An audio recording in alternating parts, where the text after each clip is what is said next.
Hi అండి, ఈనాడు దిల్సే with మీ అంజలిలో నా special guest ఎవరు అని అంటే రమారావి గారు. ఏమండి కరెక్టే చెప్పానా?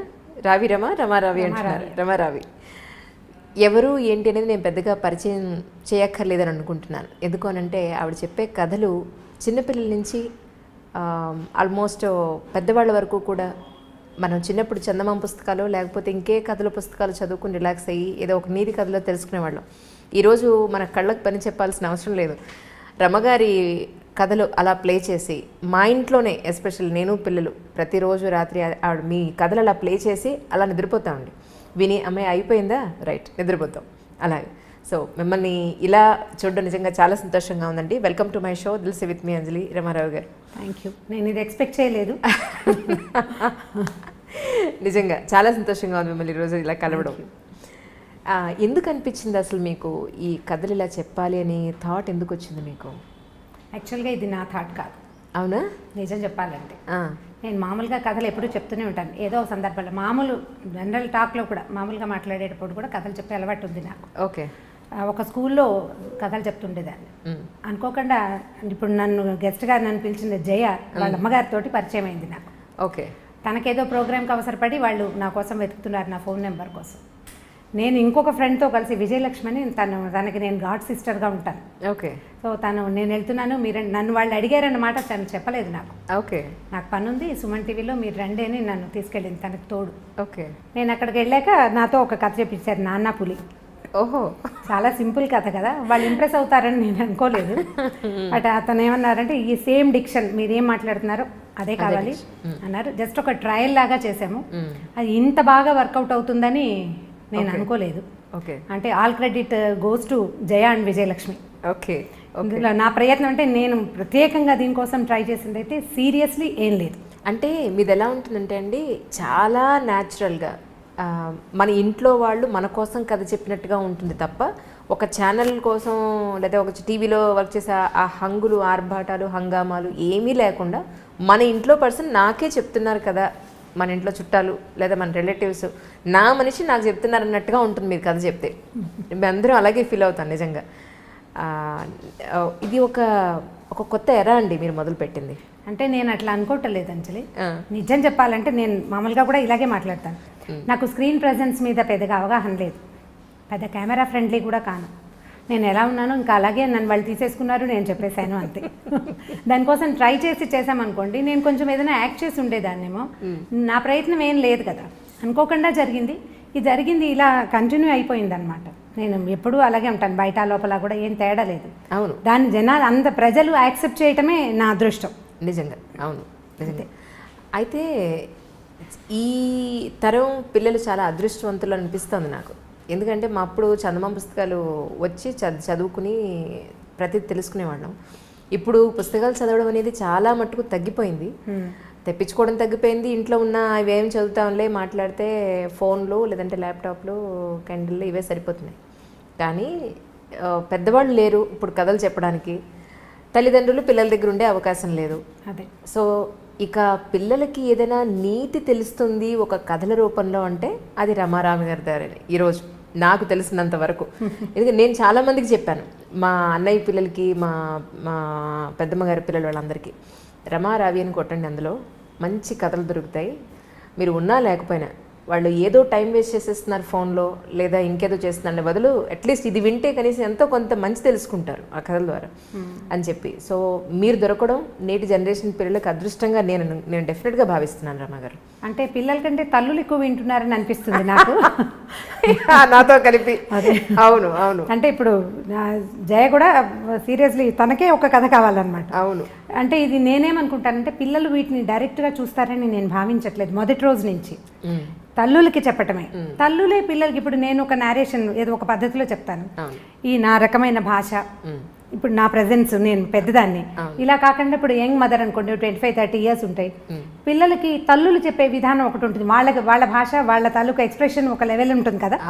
అలాంటి దాంట్లో వీళ్ళు తెలుసుకున్న కథని ఆ లెవెల్లో కనుక ఇస్తే పిల్లలకి ఇంకా బాగా వెళ్తుందని భావిస్తాను నేను. ఇప్పుడు నేను ఒక మాట చెప్పాను అనుకోండి మా అబ్బాయికి, అదే మాట మా అక్కయ్య చెప్తే ఒక రకంగా ఉంటుంది, నేను చెప్తే దాంట్లో 4 తిట్లు యాడ్ చేసినప్పటికీ నేను చెప్పింది కరెక్ట్గా వెళ్తుంది నా పిల్లాడు కాబట్టి అట్లా వెళ్తాయని నేను అనుకున్నాను.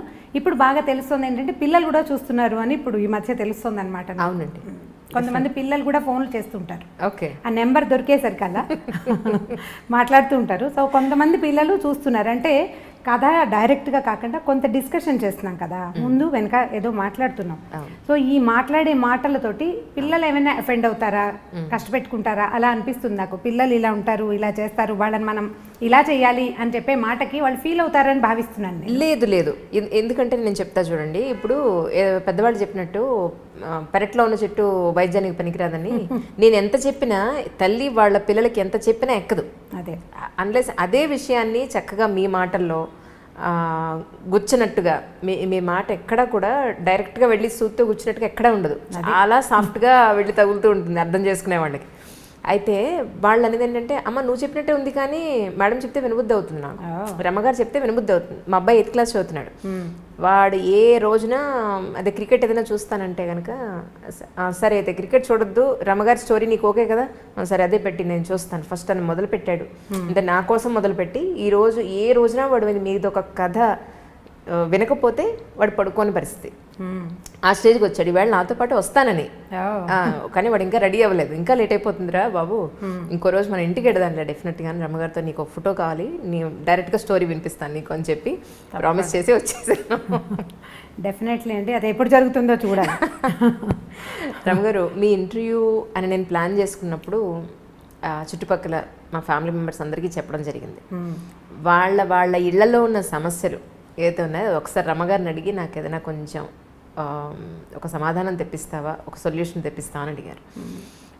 ఒకటి ఏంటంటే, చంటి పిల్లలు ఉన్న ఇంట్లో ఇప్పుడు జాయింట్ ఫ్యామిలీస్ లేవు, వీళ్ళు ఉద్యోగాలకు వెళ్ళిపోవాల్సిన పరిస్థితి. ఎందుకంటే భగవంతుడు ఒక నేచర్ ఇచ్చేశాడు, ఒక ఆడవాళ్ళకి లక్షణాలు, మగవాళ్ళకి లక్షణాలు అనేవి శారీరకంగా మానసికంగా కూడా కొన్ని ప్రత్యేకమైన లక్షణాలు ఇచ్చేశాడు. వీటికి విరుద్ధంగా ఇప్పుడు విమెన్ కూడా ఉద్యోగం చేయాల్సి వస్తుంది. అలా అని పోనీ ఇంట్లో బాధ్యతలు జెంట్స్ ఎవరైనా తండ్రులు కానీ హస్బెండ్స్ కానీ ఎవరైనా షేర్ చేసుకుంటున్నారా అని అంటే అదొక పెద్ద క్వశ్చన్ మార్కే. ఎంతమంది చేసుకుంటున్నారు 100 మందిలో అని అంటే ఒక లేడీని కదిలిస్తే ఎవరి బాధలు వాళ్ళు చెప్పుకుంటారు. నిజంగా అందరూ షేర్ చేసుకుంటున్నారని మనం ఖచ్చితంగా చెప్పలేం, అలా అనుకోలేం. సో అలాని ఇటు ఇంటి పని, అటు పిల్లల పని బాధ్యతలు, అలాగే ఉద్యోగ బాధ్యతలు ఎక్కువైపోయి మానసికంగా శారీరకంగా ఎంతో స్ట్రగుల్ అయిపోతున్నారు విమెన్. వాళ్ళ ఆరోగ్యం గురించి కూడా వాళ్ళు పట్టించుకోని కండిషన్లో, తెలుసు వీళ్ళే ఈవిడ వండకపోతే అందరి ఆరోగ్యం ఉండదు అని తెలుసు, ఈవిడ ప్రాపర్గా లేకపోతే ఇల్లు సవ్యంగా నడవదని తెలుసు, అయినా వాళ్ళ గురించి వాళ్ళు పట్టించుకోరు. ఇలాంటి విమెన్కి ఎలా ఉండాలి అని మీ మాటల్లో ఒకసారి వినాలని అనిపించింది వాళ్ళందరికీ. ఇది పిల్లలు పుడుతుండగా, అంటే ప్రెగ్నెన్సీలో ఉండగా లేదా ప్రెగ్నెన్సీ తర్వాత పోస్ట్నేటల్ డేస్లో కూడా ఆడవాళ్ళు నేను చేసేయగలను అని మనకి ఎలా ఉంటుందంటే, మనం ప్రూవ్ చేసుకోవాలన్న ఒక పిచ్చి పాతకాలంలో లేనిది ఇప్పుడు ప్రబలింది. సరిగా చెప్పాలని పెరిగింది అనకూడదు, ప్రబలిందనే చెప్పాలి. నీ వల్ల కాదు అంటే వీళ్ళకి నచ్చదు. ఇవాళ రేపు ఈ జనరేషన్ ఆడపిల్లలకి నీ వల్ల కాదన్న మాట నచ్చక నా వల్ల అవుతుందని అన్ని పులుముకుంటారు. సరిగా చెప్పాలంటే, అంటే సీరియస్లీ చెప్పదలుచుకుంటే కనుక. అవును, ఈ పులుముకున్నది ఏమవుతుందంటే, పాత సామెత ఒకటి ఉంది, ఎత్తుకున్న బిడ్డ మొత్తుకున్న దిగదని. ఒకసారి ఎత్తుకోమనక మనం అలవాటు చేసామా, నాకు చెయ్యి నొప్పి పెడుతోందంటే పిల్లాడికి అక్కర్లా నీ చెయ్యి నొప్పొద్దు, నీ మెడ నొప్పొద్దు, వాడికి ఎత్తు కావాలంతే. ఇందులో పిల్లవాడు అంటే వాడు ఒకడే కాదు కదా, వాడి నాన్న తాత కూడా ఉంటారు అందులో. ఎప్పుడైనా సరే కుటుంబ సభ్యులకి విషయాన్ని షేర్ చేయకుండా మనం మొయ్యగలము అని కనుక బలవంతంగా నెత్తి మీదకి తీసుకుంటే ఇక ఎప్పటికీ మీరు షేర్ చేయలేకపోతారు. లిమిటేషన్స్ ఉంచుకోవాలి ఎవరైనా సరే. నేను కూడా, నాకు ఇదే జబ్బు ఉంది, నాకు కూడా ఉందా జబ్బు. ఇప్పుడు ఇంత ఏజ్ వచ్చాక ఇప్పుడు నా వల్ల కాదు అంటే, ఎందుకు నీ వల్ల కాదు అనే క్వశ్చన్ వస్తూ ఉంటుంది తప్పిస్తే, ఇక నువ్వు చేయలేవా అయ్యో పాపం అని ఎవరు అనరు. ఆ మాట ఎవరికి నచ్చదు. అందుకని ఇది చిన్న వయసులోనే మనం ఏం చేయాలంటే, మనకి ఒక లిమిటేషన్ ఉంచుకోవాలి. నేను ఇది చేయగలను, నేను ఇది చేయలేను, పోనీ ఈ విషయాన్ని ఇంత మటుకు చేస్తాను, తర్వాత నేను చెయ్యను అని చెప్పగలగాలి. ఈ చెప్పటం రాకపోతే అనుభవించాల్సిందే. ఇప్పుడు పిల్లలు చిన్నతనం, ఒక 3-4 ఏళ్ల చంటిబిడ్డ ఉన్నాడు అనుకోండి, 4 ఏళ్ల పిల్లాడంటే ఇక వాడి ఎంత మారంలో ఎంత విసుగులో వాడికి అన్నం పెట్టడం, వాడి నిద్రపుచ్చడం, వాడి ప్రతిదీ ఒక కష్టసాధ్యమైన సంగతిగానే ఉంటుంది. వీటిని తల్లులే చేయవలసిన పనులు ఉంచుకుని మిగిలినవి తండ్రులకి షేర్ చేయడానికి ప్రయత్నం చేయాలి. వాళ్ళతో కూర్చొని మాట్లాడుకోవాలి. ఇప్పుడు మీరు మామూలుగా కబుర్లు చెప్పుకోవడానికి, సినిమాలకు వెళ్ళడానికి వాటన్నిటికీ మాట్లాడుకుంటూనే ఉంటారు.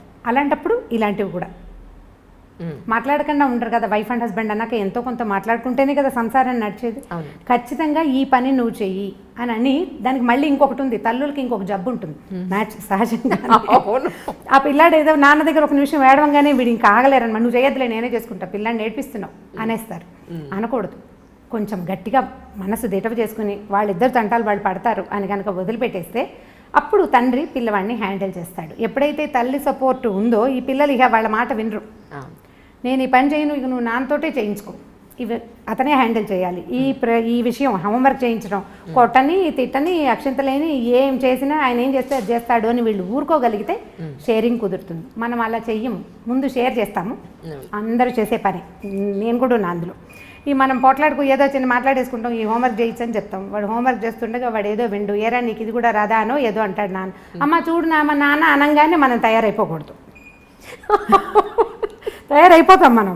ఆ తయారవ్వకుండా ఉండడం, మధ్యలో దూరకుండా ఉండటం, ఇది అలవాటు చేసుకోవాలి. మన ఇంట్లో కనుక ఇన్లాస్ ఉన్నారనుకోండి, వాళ్ళకి కూడా పిల్లల తాలూకు కొన్ని వ్యవహారాల్ని అప్పచెప్పటం తెలుసుకోవాలి. సాయంత్రం 7 నుంచి 9 దాకా తాతగారి దగ్గర కూర్చొని హోంవర్క్ చేసుకోవాలంటే తాత సరిగా చెప్పని సరిగా చెప్పకపోని మాట్లాడకూడదు. ఇప్పుడు బ్యారికేడ్స్ ఎవరికి కావాలి? మా ఆడవాళ్ళకే కావాలి. మనమే హద్దుల్లో ఉండాలి. ఈ హద్దు కనుక తెలుసుకుని ఉంటే అప్పుడు కుదురుతుంది. నాకు అన్నీ వచ్చు, నేను అన్నీ చేయగలను, ఈ పని ఆ పని సమస్తమైన పనులు నేనే చేసేయగలను అని ప్రూవ్ చేసుకోవడానికి ట్రై చేస్తే ప్రతిసారి మన శరీరం సహకరించదు. నిజమండి. కొన్నాళ్ళు అయ్యేసరికల్లా ఏమవుతుందంటే మానసికంగా వీక్ అయిపోతాం, సెల్ఫ్ పీటీ వచ్చేస్తుంది. నేను ఎంత కష్టపడుతున్నానో అనిపిస్తుంది. మీరు ఈ ఉద్యోగస్తుల్ని ఎవరిని కదపండి. మొన్న ఏదో ఆఫీస్కి వెళ్ళాం, పోస్టల్ డిపార్ట్మెంట్లో మా ఫ్రెండ్కి ఏదో పని, నేను ఎంత కష్టపడుతున్నాను అంటది. ఎవరికోసం కష్టపడుతున్నావు? నీ గుర్రాన్ని కూర్చుతోకుంటే అది ఊపుకొని దాని మీద ఉన్న ఈగలు తోలుకుంటుంది. నువ్వు కష్టపడేది నీ కోసమే కానీ దేశం కోసం కాదు.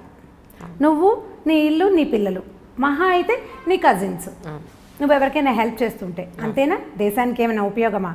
ఏం లేదు కదా. నేను చాలా కష్టపడుతున్నాను అనే సెంటెన్స్ని మర్చిపోవాలి. నేను నా కోసమే పనిచేస్తున్నాను, ఇది పెద్ద కష్టం కాదు. ఒకవేళ ఇది కష్టమా, దీన్ని నేను షేర్ చేస్తాను, చేయాల్సిందే. మా పిల్లలు నా మాట వినకపోతే నేను మా అక్కయ్యలకి అప్పచెప్పేస్తాను.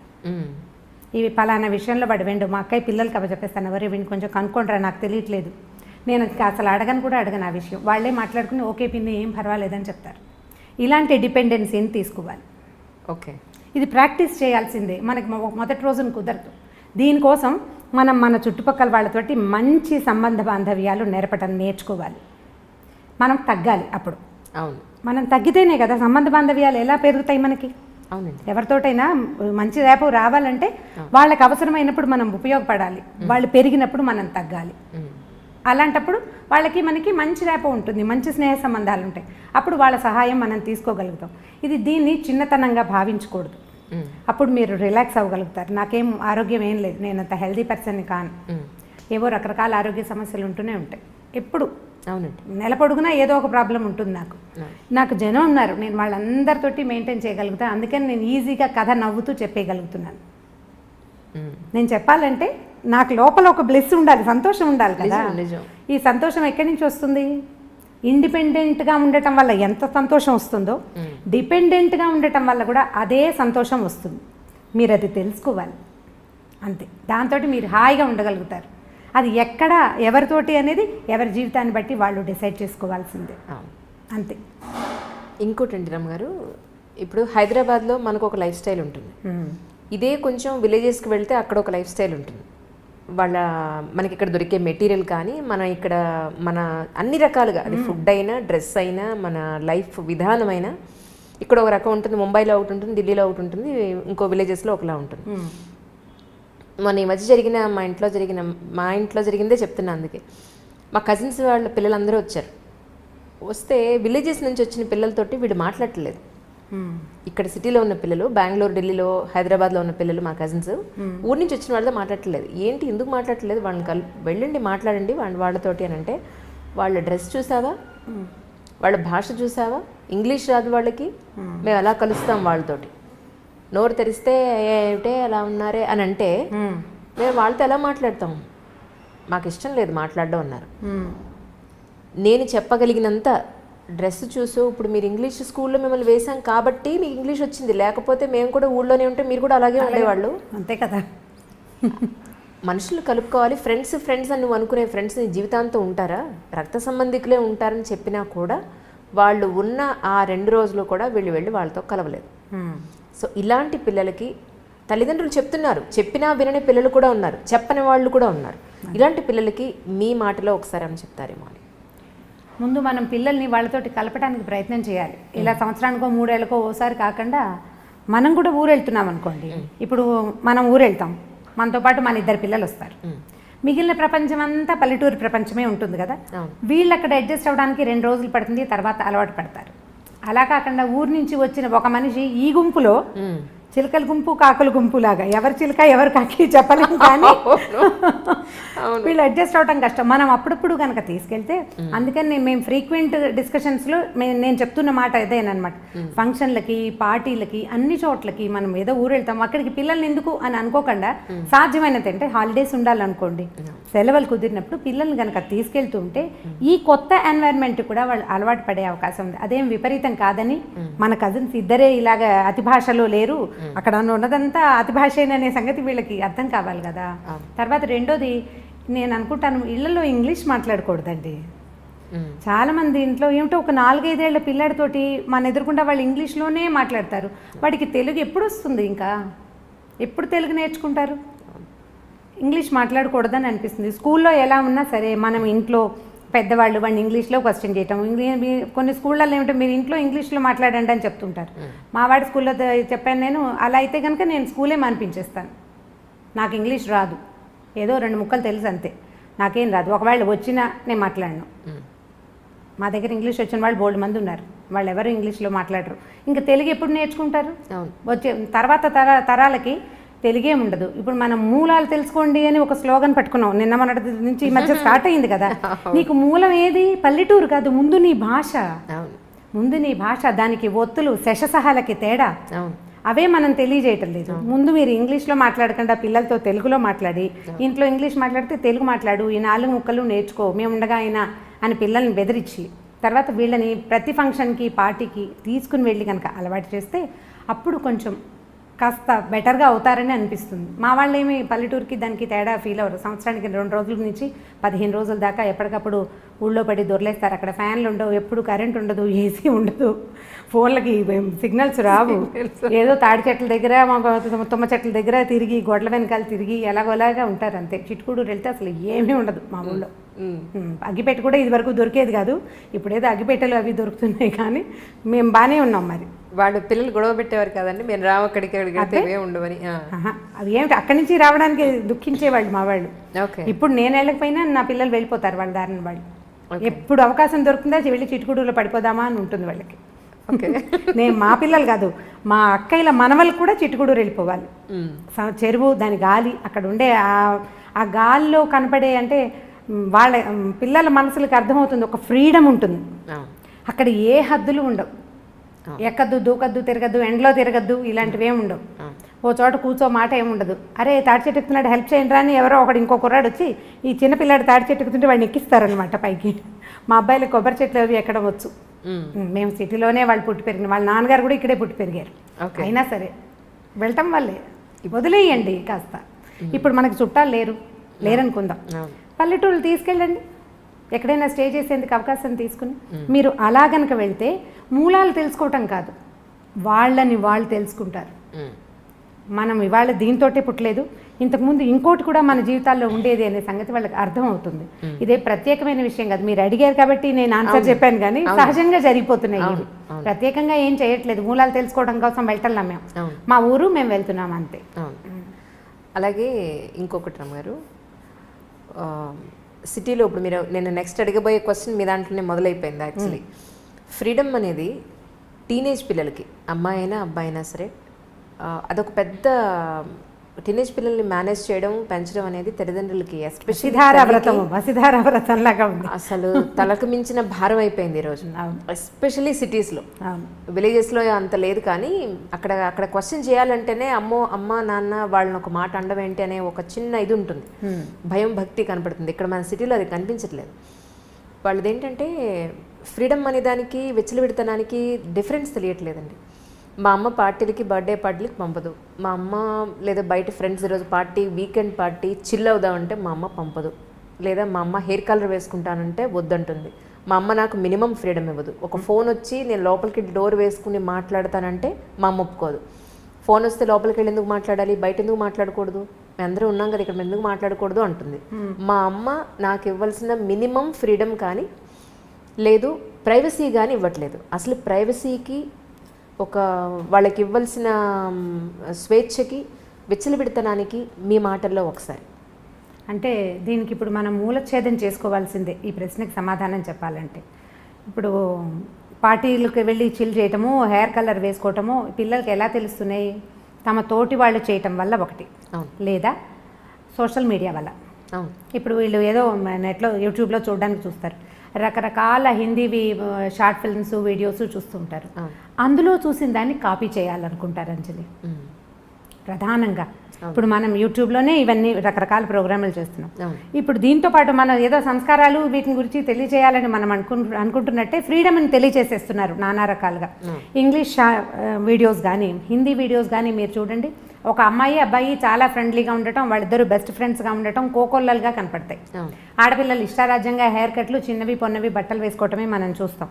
ఇప్పుడు మనం చూసిన పిల్ల న్యాచురల్లీ అది కాపీ చేయాలని అనుకుంటుంది. అది జరిగేదే కదా. అక్కడి నుంచి ఓ 10 మంది పిల్లలు చూసారనుకోండి, ఓ 2 పిల్లల తల్లులు కొంచెం ఫ్రీగా ఆలోచించేవాళ్ళు, పిల్లలు ఇష్టారాజ్యంగా పోనీ ఇవాళ రేపు ఫ్యాషన్ అని భావించేవాళ్ళు ఓ 2 చేయనిస్తారు. మిగిలిన 8 మందికి వాళ్ళ మీద ఫ్యాన్సీగా ఉంటుంది. వాళ్ళ ఒక 5-6 కష్టపడి ఎలాగో ఇరికి అందులో జ్వరపడతారనుకోండి, ఓ 2 ఉండిపోతాయి డక్లింగ్స్ వెనకాల. వీటికి ఏమనిపిస్తుంది, ఈ బాతులన్నీ ముందుకు పోతున్నాయి, నన్ను పోనివ్వటం లేదని పేరెంట్స్ మీద ఒక కచ్చా అయిష్టము ఏర్పడతాయి. ఇప్పుడు ముందు పోతున్న ఈ 8 బాతుల్ని మనం ఏ రకంగా కంట్రోల్ చేయగలుగుతాం? మనం ఎక్కడ కట్ చేయాలి దాన్ని? ఎక్కడ కట్ చేయాలి? ముందు మనం మూలఛేదం చేసుకోవాల్సి వస్తుంది. దీనికి ఇక వేరే మార్గం ఏదీ లేదు. పల్లెటూళ్ళల్లో కూడా ఇందుకు భిన్నంగా లేరు. మీరంటే ఊళ్ళల్లో బాగుందనుకుంటున్నారేమో, నేను ఫ్రీక్వెంట్ పల్లెటూళ్ళు వెళ్తూనే ఉన్నాను కదా, నాకు బాగానే తెలుసు. అక్కడ కూడా ఎప్పుడు ఫోన్లలో ఉండే పిల్లలు, ఎంతసేపు చాటింగ్ చేసే పిల్లలు. మొన్న నేనేదో సినిమాకి వెళ్ళాను, సంవత్సరానికి ఒకసారి వెళ్తాం. సినిమాలో కూడా అమ్మాయి ఫోన్ చేసి నొక్కుతుంది. స్టేటస్ నువ్వు సినిమా థియేటర్లో ఉన్న సంగతి ఎవరికైనా ఎందుకు తెలియచేయాలి? అసలు ఎందుకు?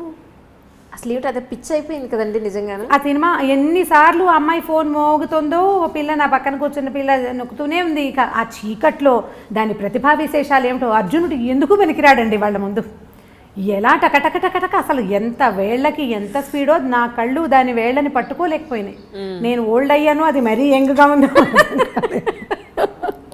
అమిత స్పీడ్, చకచక మెసేజ్ చేయడం, వెంటనే సమాధానం రావటం. సినిమాలో ఉన్నంతసేపు ఆ అమ్మాయి ఏదో ఒక మెసేజ్ పెడుతూనే ఉంది. పక్కన అమ్మాయి ఏం చేస్తున్నావు అని అడిగితే స్టేటస్ పెడుతున్నా. థియేటర్లో ఉన్నానని స్టేటస్ పెట్టాలా? నువ్వు సినిమా చూస్తావు, బజార్ వెళ్తావు, దానికి తోడు మనకి ఇప్పుడు గూగుల్ మ్యాప్ ఒకటి ఉంది.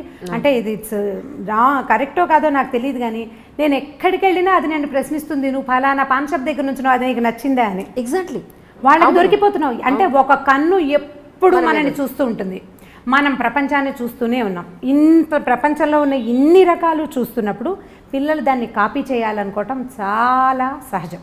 ఎందుకంటే పిల్లలు కాపీ చేయటమే వాళ్ళ నేచర్. మనిషే కాపీ జీవి సరిగా చెప్పాలంటే. మనమే నేర్చుకుంటాం కదా, పిల్లలు ఇంకా ఎక్కువ నేర్చుకుంటారు. వాళ్ళు చూసేది ఏం చూస్తారో దాన్ని బట్టే వాళ్ళు అడుగుతుంటారు. ఫ్రీడమ్ ఇవ్వటము ఇవ్వకపోవటం అనేది దట్ పేరెంట్స్ తాలూకు ఉద్దేశాలు. కానీ మీరు మంచి స్కూల్లో చేరుస్తాము, ఇప్పుడు పెద్ద సర్కిల్ వెళ్ళే స్కూల్ అనుకుందాం, మన శక్తికి మించి కూడా ఒక్కొక్కసారి. ఇప్పుడు మిగిలిన వాళ్ళంతా ఒక వేషం వేస్తున్నప్పుడు మన బాతు పిల్లని ఆ వేషం వేయనివ్వకూడదంటే ఎలా కుదురుతుంది? నీకు స్కూల్ కావాలి, వేషం వద్దు అంటే సాగదు. మన లెవెల్ ఆఫ్ దీంట్లో ఉన్నప్పుడు మనకేమనిపిస్తుంది, అబ్బాయి ఇలా మరీ మిడిల్ క్లాస్ లెవెల్లో ఉన్నారు, హై క్లాస్ దాంట్లో చేరిస్తే పిల్లలకి ఎక్స్పోజర్ అదొక పెద్ద పదం. అవును.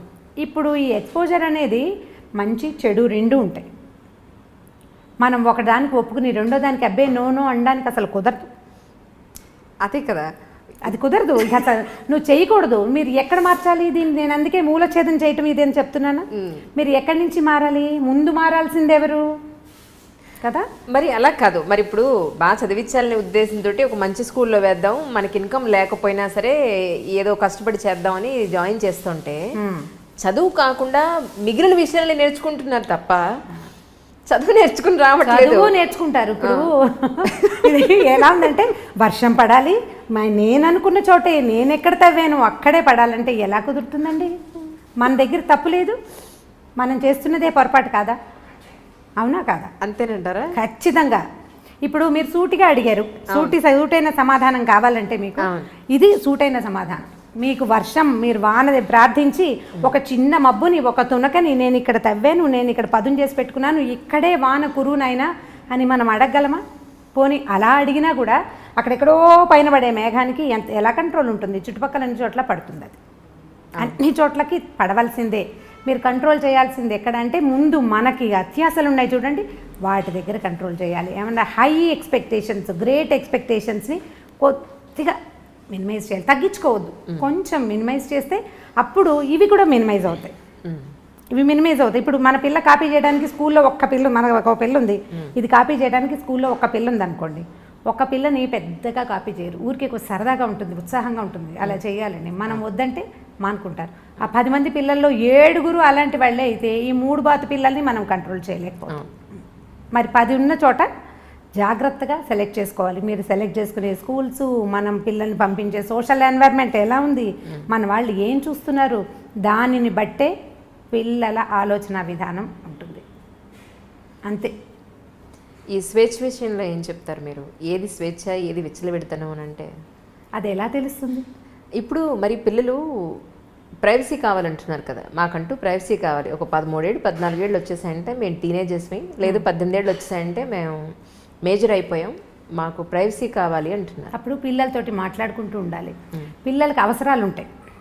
ఇప్పుడు ఎప్పటిదాకా ఉంటాయి? కనీసం బాగా సంపాదన పరులు అయ్యేదాకా కొన్ని అవసరాలు, సంపాదన పరులు అయ్యాక కూడా మోరల్గా అవసరాలు ఉంటాయి. ఇప్పుడు మనం లవ్ మ్యారేజెస్ తీసుకుందాం ఈ విషయంలో. నేను నా ఇష్టము, నాకు నచ్చింది, నా జీవితము ఇది, నా జీవితం అనే డైలాగ్ మనం బాగా తరచుగా వింటాం. ఈ నీ జీవితం ఎవరో పెళ్లి చేసుకున్న తర్వాత ఏదైనా సమస్య రాగానే వెంటనే అమ్మా నాన్న గుర్తొస్తారు. ఈ అమ్మా నాన్న గుర్తురాని తనం ఉంటే అప్పుడు అది నీ జీవితం అవుతుంది. ఏదైనా సమస్య రాగానే వెంటనే అమ్మా నాన్నలు ఎంటర్ అవుతారు, లేదా వీళ్ళే వెనక్కి వచ్చి పరిగెత్తుకుంటూ వచ్చేస్తారు కదా. వీళ్ళు పరిగెత్తుకొస్తారు, మా అమ్మా నాన్న కూడా అయ్యో పిల్ల సమస్యల్లో ఉందని దగ్గరికి తీసేస్తారు. ఇప్పుడు ఇది మనం చిన్నప్పటి నుంచి అలవాటు చేయాలని నేను అనుకుంటానండి. వాడు ఏదో పడ్డాడు, మా పిల్లాడు కింద పడంగానే వాడిని ఎత్తుకొచ్చేసి వాడిని కదలనీయకుండా నోట్లో అన్నం పెట్టేసి కాళ్ళు కట్టేసి వాడు బాత్రూమ్కి వెళ్తానంటే ఎత్తుకు తీసుకెళ్ళకుండా కుంటాడని వదిలిపెట్టేసి ప్లేట్లో అన్నం కలిపి చేతిలో పెట్టి నీ దారి నువ్వు తిను అని కనుక వదిలిపెడుతుంటే పడిన తర్వాత వాడు ఇప్పుడు తను ఆడుకుని పడ్డాడు, వాడు ఇండిపెండెంట్గా అవటానికి అవకాశం ఉంటుంది. రేపొద్దున ఏదైనా సమస్య వస్తే నేను మళ్ళీ అమ్మా నాన్న దగ్గరికి వస్తే వీళ్ళు చచ్చినట్టు చేస్తారనే నమ్మకాన్ని పిల్లలకి ఇవ్వకూడదు. స్వేచ్ఛ కావాలంటే నువ్వు తీసుకో, ఏ ప్రాబ్లం వచ్చినా నువ్వు నన్ను పిలవకూడదు, నీ అంతటి నువ్వు చేసుకోగలవా? ఓకే, నేను నెలకి ఇంత సంపాదించి చూపించు నువ్వు నాకు, ఏది ఈ పని చేసి డబ్బులు తీసుకో నువ్వు.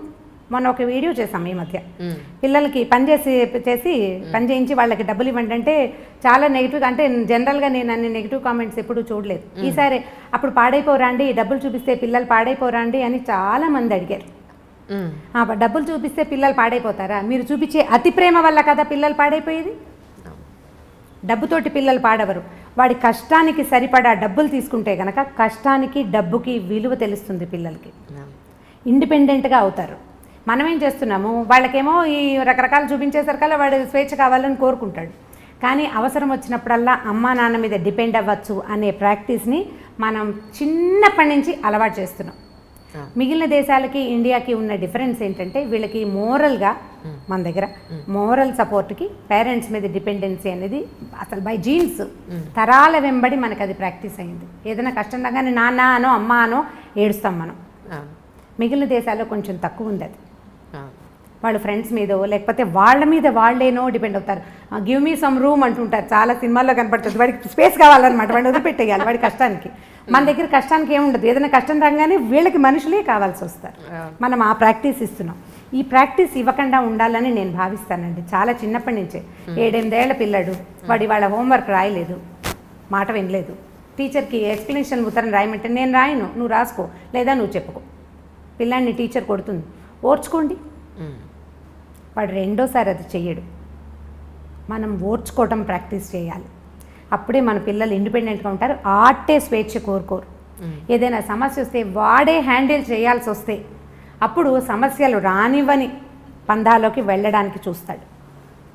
ఇప్పుడు మనం మామూలుగా కొంచెం పెద్ద అయ్యాక తీసుకుందాం, టీనేజర్స్గా మనం కూడా ఉన్నాం కదా, అప్పుడు మనకేం ఒళ్ళు తెలియలేదు ఎవరైనాను. అంటే ఇప్పుడు ఉన్నంత స్వేచ్ఛ ఇది వరకు లేదనుకోండి, ఇప్పుడు తెలుస్తుంది. ఇప్పుడు మన పిల్లలు వచ్చాక మనం కూడా ఇలాగే చేసాము అని జ్ఞాపకం వస్తుంది. మన అమ్మలు ఒకరు సపోర్ట్ చేస్తుంటారు, మా పిల్లలు ఇలా చేయలేదమ్మా అంటుంటారు. ఏ కాలానికి ఆ కాలమే, ఎప్పటిదప్పుడే. ఆ రోజుల్లో అదే ఎక్కువ. ఇప్పుడు ఈ టీనేజ్లో ఓవర్ యాక్షన్ చేసే పిల్లల్ని 1-2 రోజులు వాడికి కావాల్సిన రెగ్యులర్గా మనం అందించే విషయాలు కొన్ని ఉంటాయి కదా, అవి అందించకుండా వదిలిపెట్టేయండి. ఓకే, ఇది ఒక సొల్యూషన్ కింద వాడుకోండి. అయితే పిడికి బియ్యానికి ఒకే మంత్రంలాగా అన్నిటికీ ఇదే చేయకూడదు. ఓకే, అన్నిటికీ కాదు. టీనేజ్ పిల్లాడంటే 16 ఏళ్ళు 18 ఏళ్ళు అనుకోండి, వాడికి మార్నింగ్ ఎవరో ఒకళ్ళు నిద్ర లేపాలి, కాఫీయో టీయో పాలో ఎవరో ఒకళ్ళు ఇవ్వాలి. వాడంతటి వాడు ఏం చెయ్యడు. వాడి బట్టలు ఇస్త్రీలో ఉండాలి, లేకపోతే వాడి షూస్కి సాక్స్కి అంటే లంగర్ అందదు కదా, అవి ఎక్కడో ఇవి ఎక్కడో ఉంటాయి. ఆ రెండింటిని సింక్రనైజ్డ్గా తల్లులు పెడుతుంటారు సాధారణంగా. ఈ సింక్రనైజేషన్లో అవి చెయ్యొద్దు. చేయకుండా వాడే వెతుక్కుని, వాడే తీసుకుని, వాడే టవల్ ఆరేసుకుని, వాడే టవల్ తీసుకుని ఇలాంటి పనులు కొద్ది రోజులు కనుక చేయనిస్తే కొంత బుద్ధి వస్తుంది. ఇది నాకు ప్రాక్టికల్గా తెలుసు. యూనివర్సిటీకి వెళ్ళకముందు, ఖరగ్పూర్ వెళ్ళకముందు మా అబ్బాయికి వెళ్ళి 2 ఏళ్ళ తర్వాత మా అబ్బాయికి చాలా డిఫరెన్స్ ఉంది. ఎంత డిఫరెన్స్ అంటే హస్తిమశకాంతరాన్ని నేను గమనించాను. నేను ఎక్కడైనా కూర్చుంటే ఏదో మంచినీళ్ళమ్మ నువ్వు లేవకు నేనే తీసుకుంటాను. అంతకుముందు అమ్మ మంచినీళ్ళు, అమ్మ అమ్మ అమ్మ అమ్మ ఇక అమ్మ పాటకి అంతులేని పాటగా ఉండేది. దానికి అంతు వచ్చింది. నువ్వు లేవకలేదు, తలుపు కొట్టినా వాడు అన్నం తింటూ లేచి తలుపు తీయటానికి రెడీ అయిపోతున్నాడు. సో డిఫరెన్స్ ఖచ్చితంగా వస్తుంది. వాడే చేసుకోవాల్సి వస్తే వాళ్ళకి కొంత జ్ఞానం వస్తుందండి. మన దగ్గర ఉన్న పిల్లల్ని మీరు ఇలా చేసి చూడండి. ఈ పని మనం 9 ఏళ్ల పిల్లలకి దగ్గర నుంచి స్టార్ట్ చేయొచ్చు. 9 లోపల డిపెండెన్సీ ఉంటుంది. చిన్న పిల్లలు 9 నుంచి వీళ్ళకి ప్రీ టీన్స్ మొదలైపోతాయి ఖచ్చితంగా. ఆడ మగ కూడా. ఆడపిల్లలు ఇంకా కొంచెం ముందే ఉన్నారు. ఇవాళ రేపు పాత రోజుల్లో 14 వస్తే కానీ ప్యూబర్టీ అంటే టీన్స్ ఎఫెక్ట్ తెలిసేది చాలా. ఇప్పుడు చాలా ఎఫెక్టివ్గా ఉంటుంది, చాలా ఎర్లీగా వస్తున్నాయి బికాజ్ ఆఫ్ సోషల్ మీడియా. ఖచ్చితంగా ఇప్పుడు మన పిల్లలు చూడరు. మా పిల్లలకి ఫోన్ ఇవ్వమండి అంటారు. ఫోన్ ఇవ్వరు మీరు, దాని ఫ్రెండ్స్ చూస్తారు కదా. మాత్రం బయట దొరకదా ఏంటి? దొరుకుతుంది. రెండోది ఏంటంటే మన ఫుడ్ కూడా, ఆహారం వల్ల కూడా ఈ ప్రీటీన్స్ అవ్వడానికి ఖచ్చితంగా ఆహారం చాలా పెద్ద పాత్ర వహిస్తుంది. మనం రకరకాలు తింటున్నాం. ఇప్పుడు దేంట్లో నుంచి మనం బయటపడగలుగుతాము? ఇదేంటంటే మనం గొంగట్లో కూర్చొని పెరుగన్నం తింటున్నట్టే. గొంగట్లో కూర్చొని పెరుగు అన్నం తింటాం. వెంట్రుకలు వచ్చినాయి ఏరుకుంటే ఇట్లా ముద్దకి 100 వెంట్రుకలు వస్తాయి. గొంగలి చేయబడేదే వెంట్రుకలతోటి. ఇప్పుడు మన పరిస్థితి అదే. మన స్కూళ్ళు అంతే, మన కాలేజీలు అంతే, అసలు మన సొసైటీయే అలా ఉంది. దీంట్లో నుంచి బయటపడడం మన వల్ల కాదు. మనం ఏం చేయాలంటే చిన్న మార్పులను సాధించడానికి ప్రయత్నం చేయాలి. దీన్ని పూర్తిగా మార్చే పాతకాలం మన పుట్టకల నాడు ఉన్నట్టుగా చేయాలని అనుకుంటే నిజంగా భ్రమ. అది చేయలేం మనం. ఎందుకంటే మనం 20లు 10ల నుంచి 2లు 3లలోకి వచ్చేసాం. 20లు 10లు లేవు. అవి ఎప్పుడో సంవత్సరానికి 1-2 సార్లే మనం కలుస్తున్నాం కదా. ఈ 2-3 జనాల్లో నుంచి దీన్ని ఎట్లా సాధించగలుగుతాం మనం? ఒక మంచి మాట చెప్పేవాళ్ళు లేరు. ఇంకా మీరు ఈ మాట మీరు అడగండి అని నేను చెప్తున్నాను. కొన్ని ఇళ్లలో ఉన్న పెద్దవాళ్ళు పిల్లలకి ఏ రకంగానూ హెల్ప్ చేయట్లేదని ఎన్ని కంప్లైంట్లు ఉంటాయో. అవును, నేను ప్రతిసారి ఇంట్లో పెద్దవాళ్ళు ఉంటే అని చెప్పగానే మా ఫ్రెండ్ ఒకరు ఫోన్ చేశారు, మీరు ఈ డైలాగ్ చెప్పొద్దు రమ్మగారు, నాకు ఇష్టం లేదు ఇలా మీరు చెప్తుంటే. ఏంటంటే మా అత్తగారు ఉన్నారు, ఆవిడ ఏమీ చెయ్యరు. ఆవిడ ఏదో రామాయణం భారతం చదువుకుంటారట. ఆవిడ దారిని ఆవిడ చదువుకుంటారు. ఆవిడే చదువుకుంటారు కానీ ఒక్క మాట చెప్పరు. పిల్లలకు ఒక్క మంచి మాట చెప్పరు. ఆవిడ పుణ్యం పురుషార్థం అని డైలాగ్ ఒకటి ఉంటుంది. ఆవిడ పుణ్య పురుషార్థాలకే ట్రై చేస్తున్నారు కానీ పిల్లలకి ఏం చెప్పట్లేదు. ఆవిడ ఏవో వింటూ ఉంటారు. ఆవిడ వింటూ ఉండగా మనవడు ఆ చాగంటి వారిదో ఎవరివో కొన్ని విన్నాడనమాట. అలా వాడికి తెలిసినాయి తప్ప వాళ్ళ నాయనమ్మ వాడికి ఏం చెప్పలేదు. పెద్దవాళ్ళు ఉండటం వల్ల పెద్ద ఉపయోగం లేదండి. మీ పెద్దవాళ్ళు అంటే మా పాతకాలం వాళ్ళు అనమాట. వాళ్ళ వల్ల ఉపయోగం ఉండేదేమో, ఇప్పుడు వీళ్ళ వల్ల ఉపయోగం లేదు. మీరు ఎప్పుడు అదే డైలాగ్ కొడతారు, అందరూ అలా ఉండరు అని కూడా యాడ్ చేయండి దానికి. నిజమే ఇది కూడా యాక్సెప్ట్ చేయాల్సిన విషయమే. అంటే ఇప్పుడు నేను మా ఇంట్లో మా పెద్దకాయలను చూస్తాను. మా పెద్దకాయలు అంటే నాకంటే మా పెద్దకాయ దాదాపుగా 25 ఏళ్ళు పెద్దది. తన పిల్లలు కూడా నాకంటే పెద్దవాళ్ళు. మా అక్కయ్య ఉంటే ఎంత హెల్ప్ఫుల్గా ఉంటుందో వాళ్ళ ఇంట్లో. చాలా మంచి మాటలు, ఏదైనా సరే నాయనమ్మ చెప్తుంది అనుకుంటారు. ఈవెన్ మా పిల్లలు కూడా పెద్దమ్మ మీద చాలా ఎమోషనల్గా డిపెండ్ అవుతారు. తను లేదు ఈ ఊళ్ళో లేదని ఎంత ఫీల్ అయిపోతారో, పెద్దమ్మ లేదు అని. ఇప్పుడు కొంతమంది వాళ్ళు కుదురుతాయి అవి, కొంతమందికి సాధ్యపడకపోవచ్చు. కానీ పెద్దవాళ్ళు ఉంటే ఎంతో కొంత ఎన్వైర్న్మెంట్ బాగుంటుందని ఫీల్ అవుతాను, అంటే నా అనుభవం అది. అందుకని నేను పదే అదే చెప్తాను, దానివల్ల ఏ హెల్ప్ ఉండదు. పైగా పెద్దవాళ్ళు ఉండేసరికల్లా మా రోజుల్లో ఇలా లేదు అని చావగొట్టేస్తుంటారు. ఇంకొకళ్ళు చెప్పారు అసలు ఒక 20 సంఖ్యలో కనీసం ఇవి ఉన్నాయన్నమాట. పెద్దవాళ్ళ వల్ల ఉపయోగం లేదు, వాళ్ళు ఉండటం వల్ల ఇంకా ఎక్స్ట్రా బర్డెను, ఈ పిల్లలకి వాళ్ళకి లంగరందక చచ్చిపోతున్నాము. అవి రెండూ వస్తాయి సమస్య. వాళ్ళు చెప్పే మాటలు, చెప్పే విధానం పిల్లలకి నచ్చదో పట్టాను. మన వాళ్ళ ప్లేస్లో ఉన్న వాళ్ళకి అమ్మమ్మ ఎప్పుడూ ఇంతే, లేదా మా అమ్మ ఎప్పుడూ ఇంతే. ఇప్పుడు అమ్మమ్మలు కూడా మారాలి, కొంచెం అప్ టు డేట్ అవ్వాలన్నమాట. వాళ్ళు కూడా అప్ టు డేట్గా ఏదో అంటే కొంచెం పెరగాలి వాళ్ళును. పాత పద్ధతుల నుంచి కొంచెం బయటకు వస్తే కొద్దిగా ఏదైనా కొంత పిల్లలతోటి సంబంధ బాంధవ్యాలు ఏర్పరచుకునేందుకు అవకాశం ఉంటుంది. నిజం నిజం. అలాగే ఏమంటే పొల్యూషన్, ఎక్కడ చూసినా పొల్యూషన్ పెరిగిపోయింది. మనం ఏది తాగే పాల దగ్గర నుంచి రాత్రి పడుకోబోయేంత వరకు కూడా అంతా కల్తీనే. పిల్లలు బయట చూస్తే మనం ఇచ్చే బాక్సులు వాళ్ళు తింటారన్న గ్యారంటీ లేదు. డబ్బులు ఇస్తే ప్రాపర్గా ఏ పళ్ళో లేదా ఇంకోటి తింటారన్న గ్యారంటీ లేదు. ఏం తింటారో మొత్తానికి ఆరోగ్యం చెడగొట్టుకుని అయితే వస్తారు అల్టిమేట్గా. మీరు చిన్నప్పుడు డబ్బులు ఇస్తే పళ్ళు కొనుక్కొని తిన్నారా? మాకు తాండ్ర దొరికేది మా ఊళ్ళో. అదే మీరు చేయలేదు, పిల్లల్ని చేయాలనుకుంటున్నారు. సో వాళ్ళ హెల్త్ విషయంలో ఎలా ఉంటే బాగుంటుంది అనేది కొంచెం ప్లాస్టిక్ని తగ్గించుకోవాలి మనమే ఇంట్లో. ప్లాస్టిక్ని తగ్గించుకోవటము మనం అంటే ఈ ప్రశ్నలన్నిటికీ మూలాలే ఉన్నాయండి. ప్రతిదానికి ఏ క్వశ్చన్ అడిగినా ఇది మనం మొదలుపెట్టింది మనమేనని ఆన్సర్ వచ్చేలాగా ఉంటుంది. మనం మొదట మానవుడు నిప్పు కనిపెట్టాడు కదా, అగ్ని కనిపెట్టారు. అగ్నితోటి ప్రమాదం ఉంటుందని కూడా తెలుసుకున్నాడు. హ్యాండిల్ విత్ కేర్ కదా. ఇప్పుడు తర్వాత కనిపెట్టిన ప్రతి వస్తువు, మన జీవన సౌలభ్యానికి వాడుకునే ప్రతి విషయము హ్యాండిల్ విత్ కేర్గానే ఉంది. మొదట పొయ్యి పెట్టుకునేవాళ్ళం, ఆ పొయ్యిలు అంటుకుని ఎప్పుడు ఇళ్ళు తగలపడిపోతుండే. మన చిన్నప్పుడు కూడా అగ్ని ప్రమాదాలు చూసేవాళ్ళం. గ్యాస్ స్టవ్ కనిపెట్టారు. బయోగ్యాస్ వల్ల అంత ప్రమాదం కొంచెం తక్కువ, ఎందుకంటే ఎక్కువ ఫ్లో ఉండదు కాబట్టి. కాల్ గ్యాస్ ఎంత సులువు, మొత్తం దేశం అంతా కాల్ గ్యాస్ అందించేసాం. దాంతో ప్రమాదాలు ఎంత ఎక్కువ ఉన్నాయి. ఇప్పుడు కారు, బైక్, స్కూటరు, మీరు ఏది పట్టుకోండి అవన్నిటికీ మనకి జీవితం ఎంత సులువు అయిందో వాటితోటి అంత ప్రమాదభూయిష్టంగానే ఉంది. మన సెల్ ఫోన్లు, ఇది వరకు ఎక్కడున్నామో ఎప్పుడో ఒక ల్యాండ్లైన్ ఫోన్ చేస్తే ఒక రకంగా తెలిసేది. ఇప్పుడు అనుక్షణము మనం ఎక్కడున్నామో మనం తెలియజేస్తున్నాము, లేదా అదే తెలుసుకుంటుంది. దాని రేడియేషన్ వల్ల ఎన్ని రకాల సమస్యలు వస్తున్నాయో, సెల్ టవర్ల వల్ల రేడియేషన్లు, దానివల్ల క్యాన్సర్లు, ఇది వరకు ఇన్ని లేవు. ఇప్పుడు మనం ఎక్కడ మానేసుకోవాలి? ఏమి మానాలి? మనం ఏవేవి మానగలుగుతాము? ప్లాస్టిక్ మొదట లేదు, దాదాపుగా ఒక 25-30 ఏళ్ల క్రితం రేర్గా బట్టల షాపులో ఒక ప్లాస్టిక్ కవర్ ఇస్తే దాన్ని బహుభద్రంగా దాచేవాళ్ళం. 35 ఏళ్ళ నాడు మా బందర్లో దోరడ్లాస్ అనే షాప్ ఉండేది. వాళ్ళ దగ్గర బ్రౌన్ పేపర్ తోటి బట్టలు బ్రౌన్ పేపర్ కవర్లలో పెట్టేవాళ్ళు. అది వీడు పేపర్ కవర్ పెడతాడు, ఇవి చిరిగిపోతాయి అని మా అక్క ఎప్పుడు విసుకుంటూ ఉండేది. తర్వాత ప్లాస్టిక్ కవర్లు వస్తే ఇది హాయిగా ఉందనిపించేది. ఈ హాయి అంత హాయి కాదని, తర్వాత కాలంలో అది మనని కబళించేస్తుందని మనకు ఆనాడు తెలీదు. ఇప్పుడు అది ఎట్లా అయింది? ప్లాస్టిక్ ఇక వామనావతారం లాగా ఎక్కడ పడితే అక్కడ త్రివిక్రమావతారం తాల్చేస్తుంది ప్లాస్టిక్. ప్రతి చోట ఉంది కదా, భూమి ఆకాశాలు పట్టకుండా అయిపోయింది. ఏది మనం తీయలేం మన జీవితాల్లో నుంచి. కాబట్టి చిన్న చిన్న విషయాల్లో కనీసం మనం పొల్యూషన్ని తప్పించుకోగలిగితే ప్రయత్నం చేయటమే, అంతకంటే మనం ఏం చేయలేము. ఇందులో నుంచి బయటపడడం మన వల్ల కాదు. సేమ్ గొంగళి పెరుగన్నమే చెప్పుకోవాలి ఇక్కడ కూడా. పొల్యూషన్ నుంచి తప్పించుకోవడానికి ఈజీ మార్గాలు, ఒక కార్లో ఒక మనిషి కాకుండా 3-4 పూలు చేయటం, నడవగలిగే దూరాలకి బళ్ళు తీయకుండా నడిచి వెళ్ళటం, లిఫ్ట్లు అవి వాడకుండా ఉండటం, అవన్నీ కూడా ఇప్పుడు ఇండివిజువల్ థింగ్స్. ఇవి సొసైటీకి ఉపయోగపడతాయి. నేను చేస్తాను అనుకోండి, ఒక 5-6 నా చుట్టుపక్కల వాళ్ళు చేయకపోతే ఊరందరిది ఓ దారి, ఉలిపికట్టది ఇంకో దారి లాగా అవుతుంది, నాది ఇంకో దారి.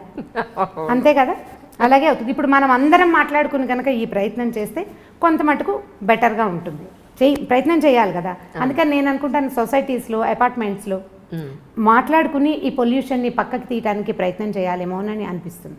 మనం ట్రై చేయాల్సిందే, లేకపోతే అవదు. దీనికి ఇనిషియేటివ్ ఎవరు తీసుకుంటారు? మళ్ళీ ఈ ఫోన్లు, మళ్ళీ మీటింగ్లు, ఒక మీటింగ్ కూర్చున్నప్పుడు ఒక చోట కూర్చున్నప్పుడు మళ్ళీ ప్లాస్టిక్ బాటిల్స్లో మంచినీళ్ళు, ఆ తర్వాత ఏమో డిస్పోజబుల్ గ్లాసులు, ప్లేట్లు తెచ్చుకుంటాం. మనమేమో పొల్యూషన్ కంట్రోల్ చేయాలనుకుంటున్నాం, మన దగ్గర ఇవన్నీ ఉంటాయి. ఇప్పుడు గవర్నమెంట్ బోల్డ్ అన్ని మీటింగ్లు జరుగుతాయండి. ఇక మీటింగ్ అయిన తర్వాత ఆ ప్రాంతంలో ఎన్ని బాటిల్స్, ఎన్ని గ్లాసులు, ఎన్ని ప్లేట్లు, ఎంత చెత్తో, మామూలు చెత్త కాదు. ఇవన్నీ ఎక్కడికి వెళ్తాయి? కష్టం కదా. మనం ఆలోచించి దీన్ని పక్కకు తీయాలి. ఇళ్లలో కనుక చేస్తే బాగుంటుంది అనిపిస్తుంది. ప్లాస్టిక్ని తగ్గించుకోండి, ప్లాస్టిక్ వాడకం, తర్వాత నాన్ స్టిక్ లాంటివి వాడడం, అవన్నీ మనంతటా మనం చేసుకుంటే. ఇప్పుడు నేను చేస్తాను సీరియస్గా, మా ఇంటికి వచ్చిన వాళ్ళకి చెప్తాను, వాళ్ళకి నచ్చింది అనుకోండి, అంటే నా వే ఆఫ్ టాకింగ్ వాళ్ళకి నచ్చాలి, ఆ రోజు వాళ్ళ మంచి మూడ్లో ఉండాలి, ఇవన్నీ ఉన్నాయి కదా, ఉన్నప్పుడు మార్చుకుంటారు. ఇవాళ నుంచే అట్లా స్ప్రెడ్ అవుతుంది అంతే. 1:2, 1:3, మళ్ళీ 3:9 ఈ రకంగా వెళ్ళాలి. ప్రయత్నం చేస్తే మన ఇళ్లలో, కనీసం మన చుట్టాల ఇళ్లలో, నేను ఇది కొన్ను, ఈ వేరు కొన్ను, ఆ వేరు నేను కొన్ను. యాక్చువల్గా నాకు కూడా మొదట్లో ప్లాస్టిక్ వస్తువులు మంచి సరదా ఉండేది. కొన్నేళ్ల క్రితం ఆ కలర్ఫుల్గా ఉంటే అదే కదా చాలా బాగుంది, క్లీన్గా ఉంది, నీట్గా ఉంది అనిపించేది. ఎప్పుడైతే ఇది మన తినేస్తుంది అని అర్థమైందో ఒక 10 ఏళ్ళుగా నా అంతటి నేను ఏమీ కొనలేదు. వాటంతటా అవి వచ్చినవి ఓ రోజు వాడడం, మళ్ళీ జాగ్రత్తగా తీసి పక్కకు పెట్టడం. ఇది ఏంటంటే హ్యాండిల్ విత్ కేర్ అన్నాం కదా. అవసరమైనప్పుడు అత్యవసర స్థితిలో వాడుకోవటం, లేనప్పుడు దాన్ని రోజువారీ వాడకంలోకి పెట్టకూడదు. ఇప్పుడు మా దగ్గర బోల్ డబ్బాలు ఉన్నాయి, అవన్నీ ఏం చేయాలి, పారేయాలంటే పారేయద్దు, అత్యవసరానికి వాడుకోండి. ఎక్కడికో బయటకు వెళ్తాము, స్పిల్ అవ్వకుండా ఒక పదార్థాన్ని తీసుకెళ్ళాలి, అప్పుడు వాడుకోండి. స్పిల్ ప్రూఫ్గా ఉండే డబ్బాల్ని ఆ ఒక్క రోజుకి, అప్పుడు బాగానే ఉంటుంది కదా. దానికోసం ట్రై చేస్తే మనమే. ఇప్పుడు దీని అన్నిటికీ ఆడవాళ్లే ట్రై చేయాలా అంటే, మనం ట్రై చేస్తుంటే మనతో పాటు ఉన్న వాళ్ళు చచ్చినట్టు ట్రై చేస్తారు. రెండో దారి లేదు, రెండో దారి లేదు కదా. మరి నేను ఇలాగే చేస్తానంటే రెండో వాళ్ళు ఏం చేస్తారండి? అవును, అనే చెయ్యను అంతే. దానికోసం పోట్లాడక్కర్లేదు, చేయనంటమే, వినిపించుకున్నట్టు ఉండిపోవటం, వినపడినట్టు ఊరుకోవటం, వాటిని ప్రాక్టీస్లో పెట్టాలి ఏ ఆడవాళ్ళైనా సరే. ఇప్పుడు మనకు నచ్చిన విషయం ఒకటి ఉంది, వాళ్ళకి నచ్చలేదు అవతల వాళ్ళకి, ఏం చేస్తాము? 2 రోజులు పోరాడతాం. పోరాడేది ఏమిటి? నిశ్శబ్దం, ఊరుకున్నంత ఉత్తమం లేదని చెప్తారు. ఊరుకోవాలి, వినిపించుకోకుండా మన దారిని మనం చేస్తుంటే కొన్నాళ్ళకి ఆటోమేటిక్గా అది అలవాటు అయిపోతుంది అంతే. కానీ ఎంత కష్టం మాట్లాడకుండా, మన కోపం వచ్చినప్పుడు, మనకి యాంటీగా ఒక విషయం జరుగుతున్నప్పుడు, మనకు నచ్చంది జరిగినప్పుడు ఒక మాట అనకుండా కామ్గా ఉండాలంటే చాలా కష్టం కదండి. చాలా కష్టం. మీ వాళ్ళ అమ్మగారు ఏం చేస్తుంటారో ఆలోచిస్తే ఈజీగా అనిపిస్తుంది. ఓకే, నిజంగా. ఎందుకంటే ఇప్పుడు మనకి లైఫ్ సులువైపోయింది కదా అంజలి. నిజం, ఎంత ఈజీ అయింది. సింపుల్గా బళ్ళ మీద, కార్ల మీద వెళ్ళిపోతున్నాం. ఏదైనా పచ్చడి చేయాలంటే ఈజీగా చేసేస్తాం. ఇదివరకు ఆవకాయ అంటే 10 రోజుల పని, ఇప్పుడు ఏం లేదు. రైతు బజార్ వెళ్తాం, 3-4 గంటలు ఆవకాయ ఫినిష్ చేసి డబ్బాకెత్తి పక్కన పడేస్తాం. చాలా తొందరగా అయిపోతుంది. అన్ని పనులు ఈజీగా అవుతున్నాయి. మన అమ్మమ్మల జీవితాలు ఇలా సులువుగా నడవలేదు. చాలా స్ట్రగుల్ అయ్యేవారు, చాలా శ్రమ పడేవాళ్ళు, బోల్డ్ అంతా పని చేసేవాళ్ళు, అలుపు సులుపు లేకుండా ఉండేవాళ్ళు. నిజం, అలుపు లేకుండా ఉండి తర్వాత మరి నెక్స్ట్ డే నడవాలి కదా. ఈ ఒక రోజుతోటి అయిపోలేదు కదా. ఇవాళ బాగా అలసిపోయామంటే మనమైతే 2 గంటలు ఎక్స్ట్రా పడుకుంటున్నాం. పాత రోజుల్లో పడుకుందుకు అవకాశాలు కూడా ఉండేవి కాదు. మంచం ఎత్తేయాలి తెల్లారకుండానే. ఇప్పటి పరిస్థితులు కావు కదా. వాళ్ళని ఒకసారి తలుచుకుంటూ ఉంటే మన ముందు తరం వాళ్ళు ఎంత స్ట్రగుల్ అయ్యారో ఆలోచిస్తే ఇది ఈజీగా అనిపిస్తుందని నేను అనుకుంటాను. నేను మా మదర్ని బాగా తలుచుకుంటా ఆ విషయంలో, మా నాయనమ్మని కూడా. ఎలా వీళ్ళు సర్దుకున్నారు, ఎట్లా వీళ్ళు చేయగలిగారు. మా పెద్దక్కయ్యలు 3 కూడా ఎప్పుడూ నాకు ఫ్యాసినేషన్ వాళ్ళ మీదే ఉంటుంది. వీళ్ళు ఎలా చేశారు అని.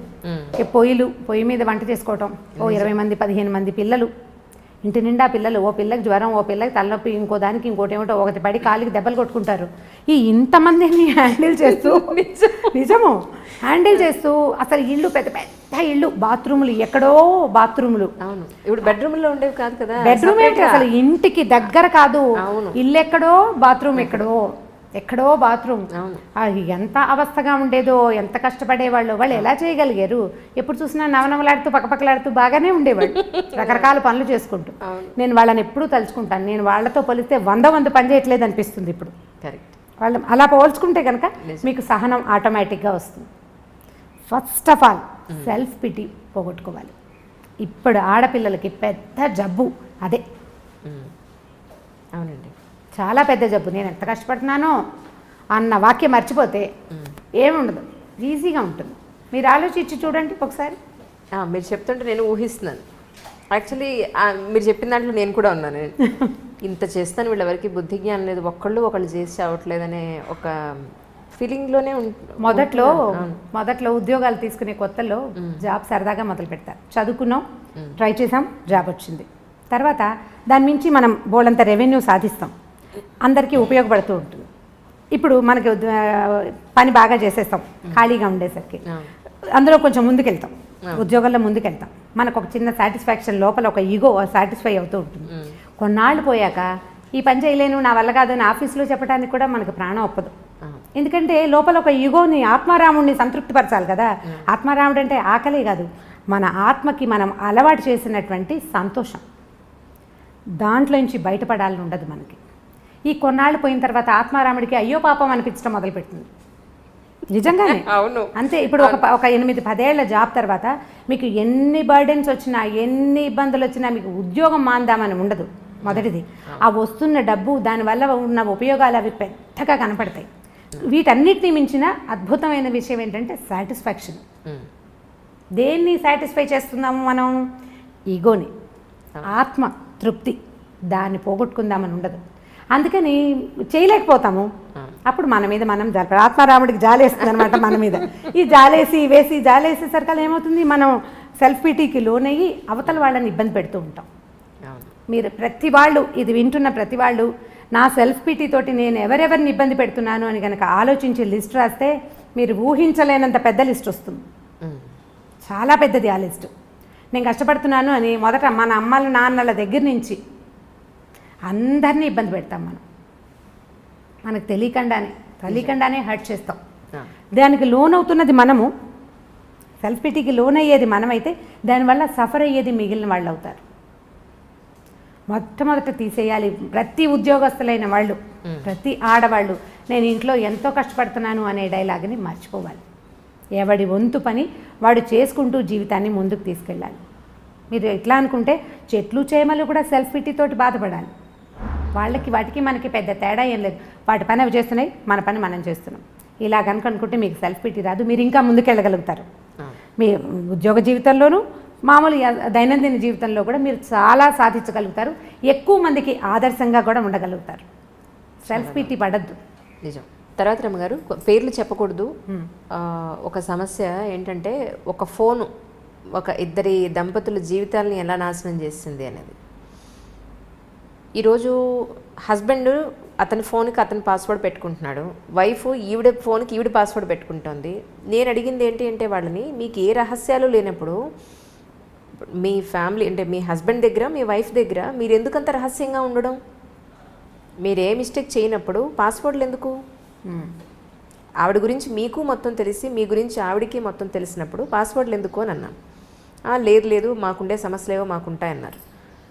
అలాంటప్పుడు నిజంగా ఒక అమ్మాయి ఇల్లు దాటి, 4 గోడలు దాటి, గడప దాటి బయట ఉద్యోగానికి పెడుతుంది అంటే ఎన్నో రకాలైన హెరాస్మెంట్స్ని మోగగా భరిస్తూ చేస్తూ ఉంటుంది. ఇది నిజం. అది తల్లికి చెప్పుకోలేకపోవచ్చు, హస్బెండ్కి చెప్పుకోలేకపోవచ్చు కూడా. కొన్ని భరించి, ఒక్కొక్కసారి భరించి రివర్స్ అయ్యి, లేదా చాలా జరుగుతూ ఉంటాయి బయట. ఇవన్నీ కూడా ఇంటి వరకు రావు, ఆ అమ్మాయి మనసులోనే ఉండిపోతాయి.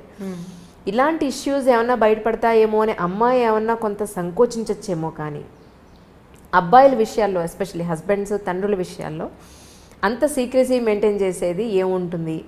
ఇలా చేయడం కరెక్టా? ఒక ఫోన్ ఇద్దరి జీవితాలు నాశనం చేస్తుంది అంజలి, ఈ విషయంలో ఎలా చేస్తే బాగుంటుంది అని అడగమన్నారు. ఫోన్లు అంటే మూలాలకు వెళ్ళాలి కదా మనం. ఇది ఇప్పుడు ఇదివరకటి ఇంత అవకాశాలు లేవు కదా అంజలి. ఇప్పుడు వర్క్ చేస్తారు, వర్క్ ప్లేస్లో రకరకాల స్నేహాలు ఉంటాయి. ఇళ్లల్లో కంటే ఆఫీసుల్లో హెచ్చుగా స్పెండ్ చేస్తున్నారు, ఆడగాని మొగగాని. ఇంటికి వచ్చాక ఏం చేస్తాము, రాత్రి 9కి ఇల్లు చేరితే ఏదో తిండి తింటారు, ఒక అరగంట 2 గంట ఏదైనా అప్పుడు కూడా ఫోన్లో ల్యాప్టాప్లో తెరిచి ఏదో ఆఫీస్ పనో ఇంకోటో చేస్తారు, పడుకుంటారు. తెల్లారులు వచ్చేసరికల్లా ఎవరి పరుగు వాళ్ళదే. ఇప్పుడు సంసార జీవితాలు అతి చిన్నవిగాను, ఉద్యోగ జీవితాలు అతి పెద్దవిగాను ఉన్నాయి.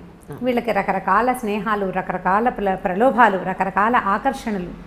ఇప్పుడు ప్రతివాడు అందులోంచి బయటపడి దాన్ని దగ్గరికి రానివ్వకుండా చేసి కంట్రోల్ చేసుకోగలిగే అవకాశం అందరికీ ఉండదు. ఎవడి ప్రలోభం వాడిది. ఇప్పుడు వీక్ మూమెంట్స్ అనేవి ఇదివరకు పాత రోజులైతే జీవితానికి 1-2 ఉండేవి. ఇప్పుడు ఎవ్రీడే ఒక వీక్ మూమెంట్ ఉంటుంది, ప్రతిరోజు ఏదో ఒక వీక్ మూమెంట్ ఉంటుంది.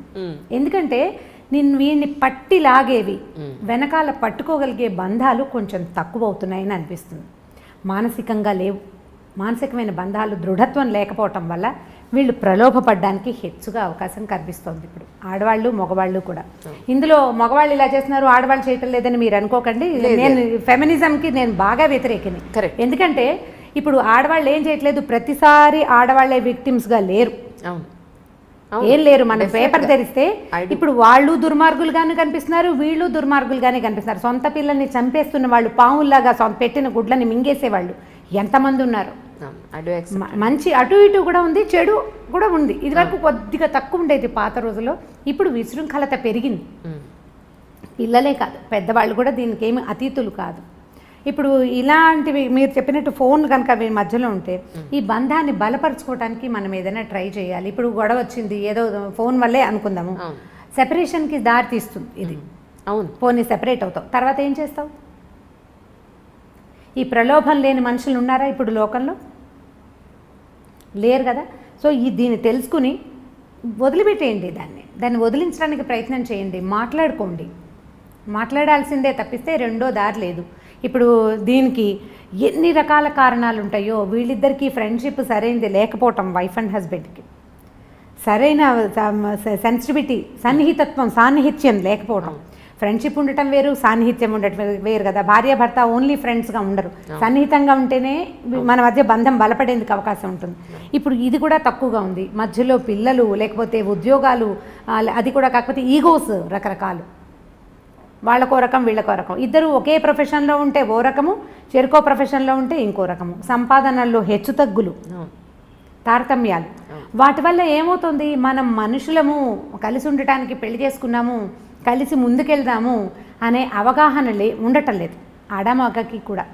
ఎంతసేపు నేను అనేదానికి పెద్ద పీట వేస్తున్నాం. పాత రోజుల్లో కుటుంబం అంటే మేము మా వాళ్ళు అనేవాళ్ళం కదా. ఒక గుంపు, చిన్న చిన్న గుంపులుగా ఉండేవాళ్ళం. ఈ గుంపు మనము అనేది ఉండేది. క్రమంగా నేను, నా భార్య, నా పిల్లలు వచ్చింది. పెద్ద గుంపు నుంచి చిన్న చిన్న గుంపులు విడిపోయాం మనం. ఓ భర్త, భార్య, భర్త, ఓ 10 మంది పిల్లలు అనుకోండి. ఈ 10 మంది పిల్లల్లో మళ్ళీ సెపరేషన్ వచ్చింది. ఒక భార్య, ఓ భర్త, 1 or 2 పిల్లలు, నేను, నా పెళ్ళాము, నా పిల్లలు. ఇప్పుడు ఇది కూడా పోయి నేను అనేది వచ్చేసింది. నేను ఒక్కడనే కాను, నాతో పాటు ఓ భార్య ఉంది, ఓ 2 పిల్లలు ఉన్నారు. మేమిద్దరం కొట్టుకుంటే వీళ్ళ మీద ఎటువంటి ఇది వస్తుంది అనేది మగ కానీ ఆడ కానీ ఖచ్చితంగా మనం ఆలోచించాలి. పోనీ నువ్వేదో ప్రలోభపడ్డావు, నీకేదో స్నేహాలు ఉన్నాయి, ఏవో ఆకర్షణలు ఉన్నాయి, వీటి వల్ల సంసార జీవితం ఇబ్బందుల్లో పడితే పిల్లలతో పాటు మన పేరెంట్స్, ఆ అమ్మాయి పేరెంట్స్ వీళ్ళు కూడా ఇబ్బంది పడతారు అనే ఆలోచనలు కొంచెం తక్కువగా ఉంటున్నాయి. ప్రధానమైనది ఏంటంటే నేను అనే దానికి పెద్దపీట వేయటం మనం మానేయాలి. ఎవరైనా సరే కొద్దిగా సెల్ఫ్ తగ్గించుకోవాలి. ఒకవేళ అవతల వాళ్ళలో చిన్న తప్పు మనం కనిపెట్టామనుకుందాం, మీరు క్షమిస్తారా అని నన్ను అడగండి. కొంత క్షమించాలి. కొంత క్షమాగుణం కనుక మనం అలవర్చుకుంటే ఏదో చిన్న పొన్న తప్పుని లెట్ గో చేయటం నేర్చుకోండి. ఒక చిన్న తప్పు, దీన్ని రిపీట్ చేయొద్దు. మరి ఇప్పుడు మన పిల్లాడు అనుకోండి, మన కొడుకు లేదా మన కూతురు ఏదో పొరపాటు చేస్తారు, ఓ 2 చెంపకాయలు కొట్టి ఏదో తిట్టి ఒక పూట మనం కూడా అన్నం తింటాం మానేసి యథాశక్తి ఏడ్చి ఏం చేస్తాం, పిల్లని వెళ్ళిపో మా ఇంట్లో నుంచి అంటామా? అనం కదా, సర్దు కూరుకుంటాం. దాన్ని బ్రెయిన్లో ఒక పక్కన ఎక్కడో చుక్కలాగా పెట్టుకుంటాం, దాన్ని దాచిపెడతాం. నలుగురు ముందు మా అబ్బాయి ఇలా చేశాడని చెప్తారా మీరు? చెప్పరు, దాచిపెడతారు. మీరు అలాంటి క్షమాగుణం ఆడ మగ అలవర్చుకుంటే కనుక కొంచెం పర్వాలేదేమో అని అనిపిస్తుంది. నీకు తెలిస్తే చాలా ఆగట్లేదు, ఉద్వేగం కష్టంగా ఉంది లోపల, వీడు నన్ను చీట్ చేశాడు లేదా ఇది నన్ను చీట్ చేసిందని మీకు అనిపిస్తోంది కష్టం కడుపులో. దాన్ని ఎవరితోటైనా క్లోజ్ ఫ్రెండ్స్ తోటి, ఆ ఫ్రెండ్షిప్ ఎలా ఉండాలి, నూతులోకి రాయి వేస్తే రాయి నిదానంగా వెళ్ళిపోతుంది అడుగుకి, అలా కూడా రాదు పైకి. అలాంటి స్నేహం ఎవరితోటి ఉందో వాళ్ళతోటి షేర్ చేసుకోండి. ఎంత కష్టమో ఈరోజు అలాంటి స్నేహం, చాలా కష్టం, చాలా కష్టం. మనం ఒక మాట చెప్తే దానికి చిలవలు పలవలు చేసేసి దానికి మసాలా యాడ్ చేసి మళ్ళీ ఎక్కడెక్కడి నుంచో మళ్ళీ తిరిగి మనకే వస్తుంది. అవును, మనం చెప్పిన ఒక సెంటెన్స్ 100 రకాల సెంటెన్సులుగా మన దగ్గరకు వస్తుంది. అవును, దీనికి ప్రయత్నం చేసి చూడండి. ఒకసారి లెట్ గో చేయటం వల్ల, క్షమించటం వల్ల మీకు లైఫ్ ఈజీ అవుతుంది. ఈ సమస్యలు వస్తున్నాయి, ఉన్నాయి, ఇంటింటా ఉన్నాయి. ఏదో 10 ఇళ్ళకి ఒకటి కాకుండా ఆల్టర్నేట్ ఇళ్లలో కూడా కనిపిస్తుంది. ఎవరిని కదిపినా ప్రతిసారి ఇవి ఉంటూనే ఉంటాయి. కొన్ని సంసారాలు అవి ఉన్నా కూడా వాళ్ళు సజావుగా పోతున్నారంటే మనకేమనిపిస్తుంది అంటే లేటెస్ట్ భావజాలంతో, అంటే ఈ తరపు భావజాలానికి నేనైతే ఇలా చేయను, వాడు నన్ను మోసం చేస్తే వాడిని తీసి అవతల పారేయాలి. ఎంతమందిని తీసి పారేయగలం మనం కదా? ఈ ఆలోచన ధోరణి కనుక మార్చుకుంటే ఇంత పెద్ద ఇబ్బంది ఉండదేమో అని అనిపిస్తుంది. సమస్యలు ఖచ్చితంగా వస్తాయి సంసారంలో. అది ఎవరి ద్వారా అయినా, ఎవరి వల్ల అయినా కావచ్చు. అది మరీ పెద్దది అనుకోండి, క్షమించేసి తలోగ్యం ఉండమని నేను చెప్పను, కానీ చిన్న వాటిని వదిలేయచ్చు. పిల్లల్లో చిన్న చిన్న తప్పులు మనం క్షమిస్తాం కదా, అట్లా పార్ట్నర్లో తప్పులు కూడా మనం క్షమించగలిగితే కొద్దిగా చూసి చూడనట్టు ఊరుకుంటే, మాట్లాడకుండా చూసి చూడనట్టు ఊరుకున్నామంటే వాళ్ళు రెచ్చిపోయే అవకాశం ఉంది. మొదటే మాట్లాడుకుని అది మనం సర్దుకుని చూద్దాం కొంతకాలం పాటు. అప్పుడు కూడా ఏమీ సర్దుబాటు అవ్వలేదనుకోండి, అప్పటి సంగతి అప్పుడు చూడొచ్చు. ముందు కొన్ని రోజులు నడుస్తాయి, ఈ లోపల మన పిల్లలు కొంచెం పెరుగుతూ ఉంటారు, పిల్లల వల్ల కూడా కొంత మార్పు రావడానికి అవకాశం ఉంటుంది. కానీ దీనికి ఇదే మార్గం, ఇంకా రెండో మార్గం లేదు, ఇంకేం చేయలేం మనం. దీన్ని స్క్రూటినీ చేయటం వల్ల మనకు వచ్చే ఉపయోగం ఏమీ ఉండదని నేను ప్రగాఢంగా విశ్వసిస్తాను. ఈ విషయాన్ని ప్రధానంగా కడుపులో దాచుకోలేకపోతాం, కష్టంగా ఉంటుంది, దాన్ని షేర్ చేయటమే. లేదా మనకు ఒక పాత మెథడ్ ఉందండి, ఒక మంచి పలక బలపం కొనుక్కోండి, చక్కటిది బాగా రాయాలి అది. అప్పుడు చక్కగా పలక మీద మీకు తెలుగు వస్తే తెలుగులో మీకు నోటికి వచ్చినన్ని తిట్లు రాసుకోండి, తర్వాత పలక చెరిపేయండి. మీరు ఎలా మోసపోయారో కూడా దాని మీద రాయండి. ఒకసారి రాస్తే ఖర్చు తీరలేదు అనుకోండి, 2-3 సార్లు రాయండి, తర్వాత మీకు రాయటం పట్ల విసుకొస్తుంది.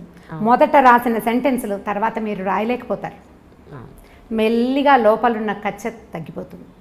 నాకు ప్రాక్టికల్గా తెలిసేది, మా ఇంట్లో 2-3 పలకలు ఉన్నాయి. So nice. పేపర్ మీద రాస్తే ఉండిపోతుంది, పలకైతే చెరిపేయచ్చు. పలకలకి ఇప్పుడు బాగా డిమాండ్ రావాలి. పలకలు మీరు బోర్డు మీద రాయాలనుకోండి, ఎక్కడో నిలబడి రాయాలి. పలకేంది, బాత్రూంలో కమ్మోడు మీద కూర్చొని కూడా రాసేసుకోవచ్చు ధారాళంగా. మీకు ఎంత కోపం ఉందో అంత కోపాన్ని ఒకసారి రాయండి, రెండోసారి అవే వాక్యాలు మీరు ఖచ్చితంగా రాయలేకపోతారు, రాయలేరు. నోటితో చెప్పామనుకోండి మాటలు పెరిగిపోతాయి అంజలి, మాటలు పెరిగిపోతాయి. ఎందుకంటే నాలుకకి ఎంత పదునుంటుందంటే ప్రతి వాడిన కొందికి పదును పెరుగుతుంది, వాడిన కొందికి తిట్లు వస్తాయి. మనం చూడండి అబ్యూజివ్ లాంగ్వేజ్ వచ్చేస్తుంది, మంచి భాష రాదు. క్రమంగా మనం ఒకళ్ళ గురించి చెడ్డగా చెప్పామనుకోండి, 10 సెంటెన్సులు మొదటి చెవికి చేరితే రెండో చెవికి చేరేటప్పుడు 12 అవుతాయి. 10 చెవులు మారేసరికి 100-150 అవుతాయి. చివరికి అందులో నానా గోత్రాలు అన్ని తప్పులు కూడా ఉండొచ్చు, ఒక్క నిజం ఉండదు. అదే మనం రాసామనుకోండి, మనకి ప్రధానమైంది చేతికి బ్రెయిన్కి అంత సింక్రనైజేషన్ ఉండదు ఎవరికైనాను. కొన్నిసార్లే రాస్తాం, అన్నిసార్లు రాయలేకపోతాం. వాళ్ళకి కొనుక్కోండి, మీరు ఎవరినైనా క్షమించగలరు, నాది హామీ, అంతే. ఇప్పుడు నమ్మకమే ప్రేమ అంటున్నారు, నమ్మకం లేని చోట ప్రేమ ఉండదు అంటున్నారు. అది కన్న పిల్లల దగ్గరైనా చేసుకున్న హస్బెండ్ దగ్గరైనా ఏ ఇద్దరి సంబంధాల మధ్యలో నమ్మకమే ప్రేమ అని అంటున్నారు. ఒక ఫోన్ చూస్తే కానీ ఒక మనిషి క్యారెక్టర్ తెలియజేయలేకపోతున్నాం ఈ రోజున. హస్బెండ్ అయినా వైఫ్ అయినా పైకున్న ఆహార్యాన్ని బట్టో చక్కగా పద్ధతిగా ఉంది అని అనుకోవడానికి లేదు ఈ రోజున. లేదు, వాళ్ళ ఫోన్ చూస్తే వాళ్ళు ఏమిటో అర్థమవుతుంది అని అనుకునే స్టేజ్ వచ్చేసింది ఈ రోజున. సో ఇలాంటి పరిస్థితుల్లో మరి అసలు వీళ్ళు ఏం చేస్తున్నారు అని మన పిల్లల ఫోన్లు తీసుకుని మనం చూడకపోతే వాళ్ళు ఏంటో తెలియదు. తీరా చూస్తే మమ్మల్ని అనుమానిస్తున్నావా అంటారు. నిజంగా ప్రేమిస్తే మమ్మల్ని ఎందుకు అనుమానిస్తున్నావు అనే క్వశ్చన్ మళ్ళీ వాళ్ళ నుంచి. తల్లిగా వైఫ్గా మన భర్త ఏం చేస్తున్నాడు అనేది ఒక ఐవేస్ చూడకుండా, మన పిల్లలు ఏం చేస్తున్నారు అనేది ఒక ఐవేస్ చూడకుండా, అనుమానం అని కాదు, మన జీవితం మన పిల్లలు జాగ్రత్త అనేది ప్రతి విషయంలోనూ ఉండాలి. ఒక వస్తువు కొనేటప్పుడే ఈ వస్తువుని ఎలా తోమితే దీని 10 కాలాల పాటు మన దగ్గర ఉంటుంది, ఎక్కడ పెడితే ఇది పగిలిపోకుండా ఉంటుంది అనేది ఆలోచించినప్పుడు మన కన్న పిల్లల్ని జాగ్రత్తగా చూసుకోవాలి, మన పద్ధతిగా పెంచి వాళ్ళని ఒక అమ్మాయి అయితే ఒక చేతులను అబ్బాయి అయితే పద్ధతిగా పెంచాలను అనుకుంటాం, ప్రతి తల్లిదండ్రులు అనుకుంటాం. అలాగే హస్బెండ్ విషయంలో ఏం జరుగుతుందో ఒకసారి చూద్దాం అనే దాంట్లో తప్ప మీ ఉద్దేశ ప్రకారం చూస్తేనే కదా తెలుస్తున్నాయి, తెలిసినప్పుడే కదా మనం ఏదైనా కంట్రోల్ చేయగలం. చూడడమే తప్పంటే చూడడం తప్పు అంటే దాన్ని ఇంకా పూర్తిగా చేసినా కూడా దాన్ని యాక్సెప్ట్ చేసేసి ఉండమని మీరు చెప్పడం. దీని ఆన్సర్ మీరే చెప్పారు. ఒక వస్తువు కొనేటప్పుడు మనం చూస్తాం కదా, అన్ని విధాలా కనుక్కుంటాం. పైగా ఇప్పుడు నెట్లో అయితే మనం ఎన్ని స్టార్స్ వచ్చినాయి వాళ్ళ కామెంట్స్, దాని మీద ఏదో అంటారు కదా రివ్యూస్ చూస్తాం. మనుషులకి రివ్యూస్ ఉంటాయా? పైగా వస్తువు ఏ విషయంతో తయారైంది, దేంతో తయారైంది మనకి క్లియర్గా తెలుస్తాయి. మనుషులు రకరకాల సంఘటనల ద్వారా వీళ్ళ పెంపకం జరుగుతుంది. ఒక అమ్మ నాన్న మట్టి ముద్దల్లాగా ఒక కుండను తయారు చేసినట్టు, బొమ్మను తయారు చేసినట్టు చెయ్యరు ఆ పిల్లల్ని. మనం పెంచడం మొదలు పెడతాం. ఎంత ఒక 3 ఏళ్ల దాకా ఇంచుమించుగా మనలాంటివే, మనం పెట్టిన అన్నమే, మనం పెట్టిన పెరుగన్నమే, మన వాడికి నచ్చినా నచ్చపోయినా ఏడుస్తూ చస్తూ బతుకుతూ పిల్లలు తినేస్తారు. వాడు స్కూల్కి వెళ్ళడం మొదలు పెట్టాక పక్కవాడు తెచ్చిన బెండకాయ వేపుడు చూసి వాడు చాలా బాగుందని వాడు అది తింట మొదలు పెడతాడు. తర్వాత వాళ్ళు ప్రపంచాన్ని తెలుసుకునేది మన ద్వారా కాదు. మనం కొన్ని విలువలు, కొన్ని అలవాట్లు, చాలా డబ్బు, శ్రమ ఇస్తాం పిల్లలకి. మీరైనా అంతే, మీ అమ్మా నాన్న కూడా మీకు అలాగే చేశారు కదా. ఇప్పుడు మీరు పెరిగింది వాళ్ళ వల్లే కాదు కదా, మిగిలిన ప్రపంచం అంతా చూసి పెరిగారు. ఇప్పుడు ఈ ప్రపంచంలో నువ్వు పెరిగిన దాంట్లో ఏమేమి ఉన్నాయి అనేది మీకు ఎలా తెలుస్తుంది? వస్తువు అయితే తెలుస్తుంది, ఇందులో ఏముందో. మనుషుల్లో తెలియదు. కాబట్టి మనుషుల్ని మనుషులుగానే స్వీకరించాలి. వాడి లోపలికి వెళ్ళి ప్రతి లోతులో ఉన్నది తెలుసుకోవడానికి పుస్తకాలు కాదు కదా మనుషులు. మనం నిదానంగా తెలుసుకుంటాం. వాడి లోతు, వాడు చూపించని ఒక రహస్యం ఉందనుకోండి, భర్తలోనో భార్యలోనో, ఆ రహస్యాన్ని రహస్యంగానే మనం ఎందుకు ఉండనివ్వకూడదు? పీప్ చేయటం వల్ల, ఇప్పుడు పీప్ చేయటం వల్ల అదే కంటిన్యూ అవుతుందిగా. అడగండి. ఇప్పుడు అడగడం అంటే ఇప్పుడు ఎలా ఉంటుందంటే, ఇది ఊరికే ఒక సెంటెన్స్గా అయిపోదు అంజలి. ఇవాళ నువ్వు ఫోన్ చూసావు, భర్తది, ఒక అమ్మాయి భర్త ఫోన్ చూసింది, ఇవాళ ఒక రోజుతోటి ఆగదు, రేపు కూడా చూడాలనిపిస్తుంది. ఇవాళ మాట్లాడావు, నీ ఫోన్లో వాళ్ళు ఎవరో ఫోన్ నెంబర్లోనే నువ్వు ఎందుకు చేసావు, మాట్లాడాము, పోట్లాడుకున్నావు, సరిపోయింది. 10 రోజుల తర్వాత ఫోన్ అక్కడ కనపడితే బుద్ధి, చెయ్యి 2 దాని మీదకే వెళ్తాయి. అవును. ఈ చూడడం మొదలు పెడితే నువ్వు ఎప్పుడూ చూస్తూనే ఉంటావు. నువ్వు ఏం చేసి ఎంతసేపు శోధించి వాడిని నీతో ఉంచుకోవాల్సిన పని ఏమిటి? అనుక్షణం శోధిస్తున్నప్పుడు ఎందుకు వాళ్ళు నీతో ఉండటం? నువ్వు అనుక్షణం అనుమానిస్తున్నట్టే. మొదటిసారి అనుమానంగా ఉండదు, నువ్వు క్యాజువల్గా చూస్తావు, తర్వాత అది అనుమానం అని అనాలి. ఇప్పుడు ఎంతసేపు అనుమానిస్తూ అతన్ని నీతోనే నువ్వు ఎందుకు ఉంచుకోవాలి? అనుమానించి, ప్రశ్నించి, పోట్లాడి, దాని మీద ఏదో ఒక రిజల్యూషన్ ఒకటి సాధించి, తర్వాత మళ్ళీ 10 రోజుల పైక మళ్ళీ ఫోన్ కనపడంగానే మన బుద్ధి దాని మీదకే వెళ్తుంది.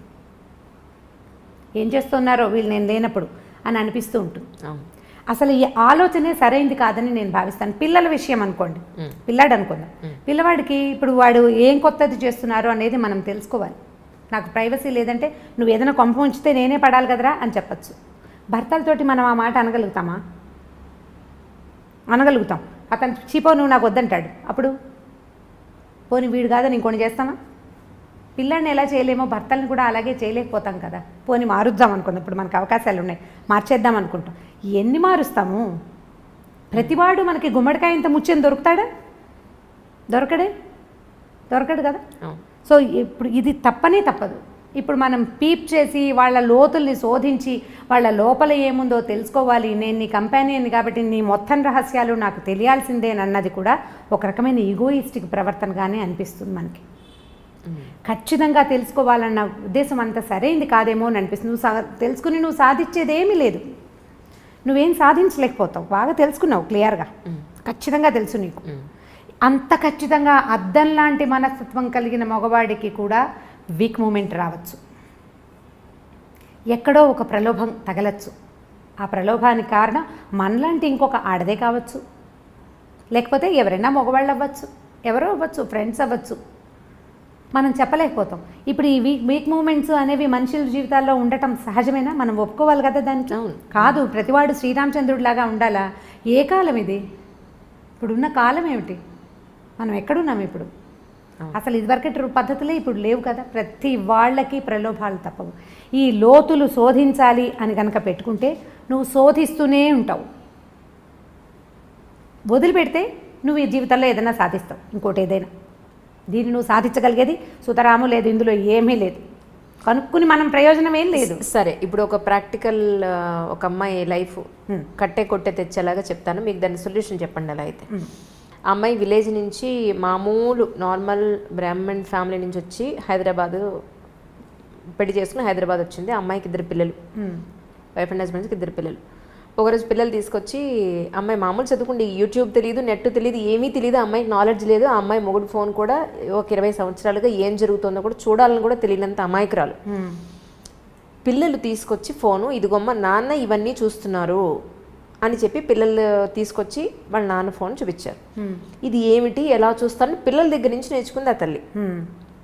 చూసిన తర్వాత మొగుడిని పిలిచి అడిగింది, పిల్లలు చూపిస్తున్నారు ఇలా మీరు చూస్తున్నారని, ఇవి వాళ్ళు కూడా చూస్తున్నారు, మీరు ఈరోజు ఏం చూసారు, నిన్నేం చూసారు, గత 5 ఏళ్లుగా మీరు చూసేవన్నీ పిల్లలు కూడా చూస్తున్నారు, సో ఇలా మీరు చెయ్యొద్దు అని చెప్పింది. నేను ఇలాగే చేస్తాను, నీకు ఇష్టం ఉంటే ఉండు, లేకపోతే వెళ్ళిపో అన్నాడు. మీ నీడ పిల్లల మీద కూడా పడకూడదు అని అంది. ఓకే అంటే ఆయన వన్ ఫైన్ మార్నింగ్ ఆయన తాగే ఔన్స్ గ్లాస్తో సహా తీసుకుని వెళ్ళిపోయాడు. ఈవిడికి ప్రాపర్ ఎడ్యుకేషన్ లేదు, ప్రాపర్ ప్రొఫెషన్ లేదు, 2 పిల్లలు, ఎలా బతుకుతుందని వెళ్ళిపోయాడు అతను. ఇప్పటికి 5 ఏళ్ళు అయింది. అసలు అతనికి బాధ్యత ఉందంటారా? ఎక్కడుంది బాధ్యత? లేదు కదా. మరి ఇప్పుడు అడగడమే తప్పంటున్నారు. ఫోన్ అక్కడ చూడలేదు అమ్మాయి. మరి పిల్లలు చూసి ఇప్పుడు ఎవరికి తప్పు, ఎవరి జీవితం ఇప్పుడు మట్టిలో కలిసిపోతుంది అక్కడ. ఇది పాయింట్. ఇవి కొన్ని కేసులే కదా అంట. అవును, ఇది ఇలాంటిది ఒక కేసు. అవును. ఇప్పుడు ఈ అమ్మాయికి సొల్యూషన్ ఏంటంటే పోలీస్ కేసు పెట్టడమే.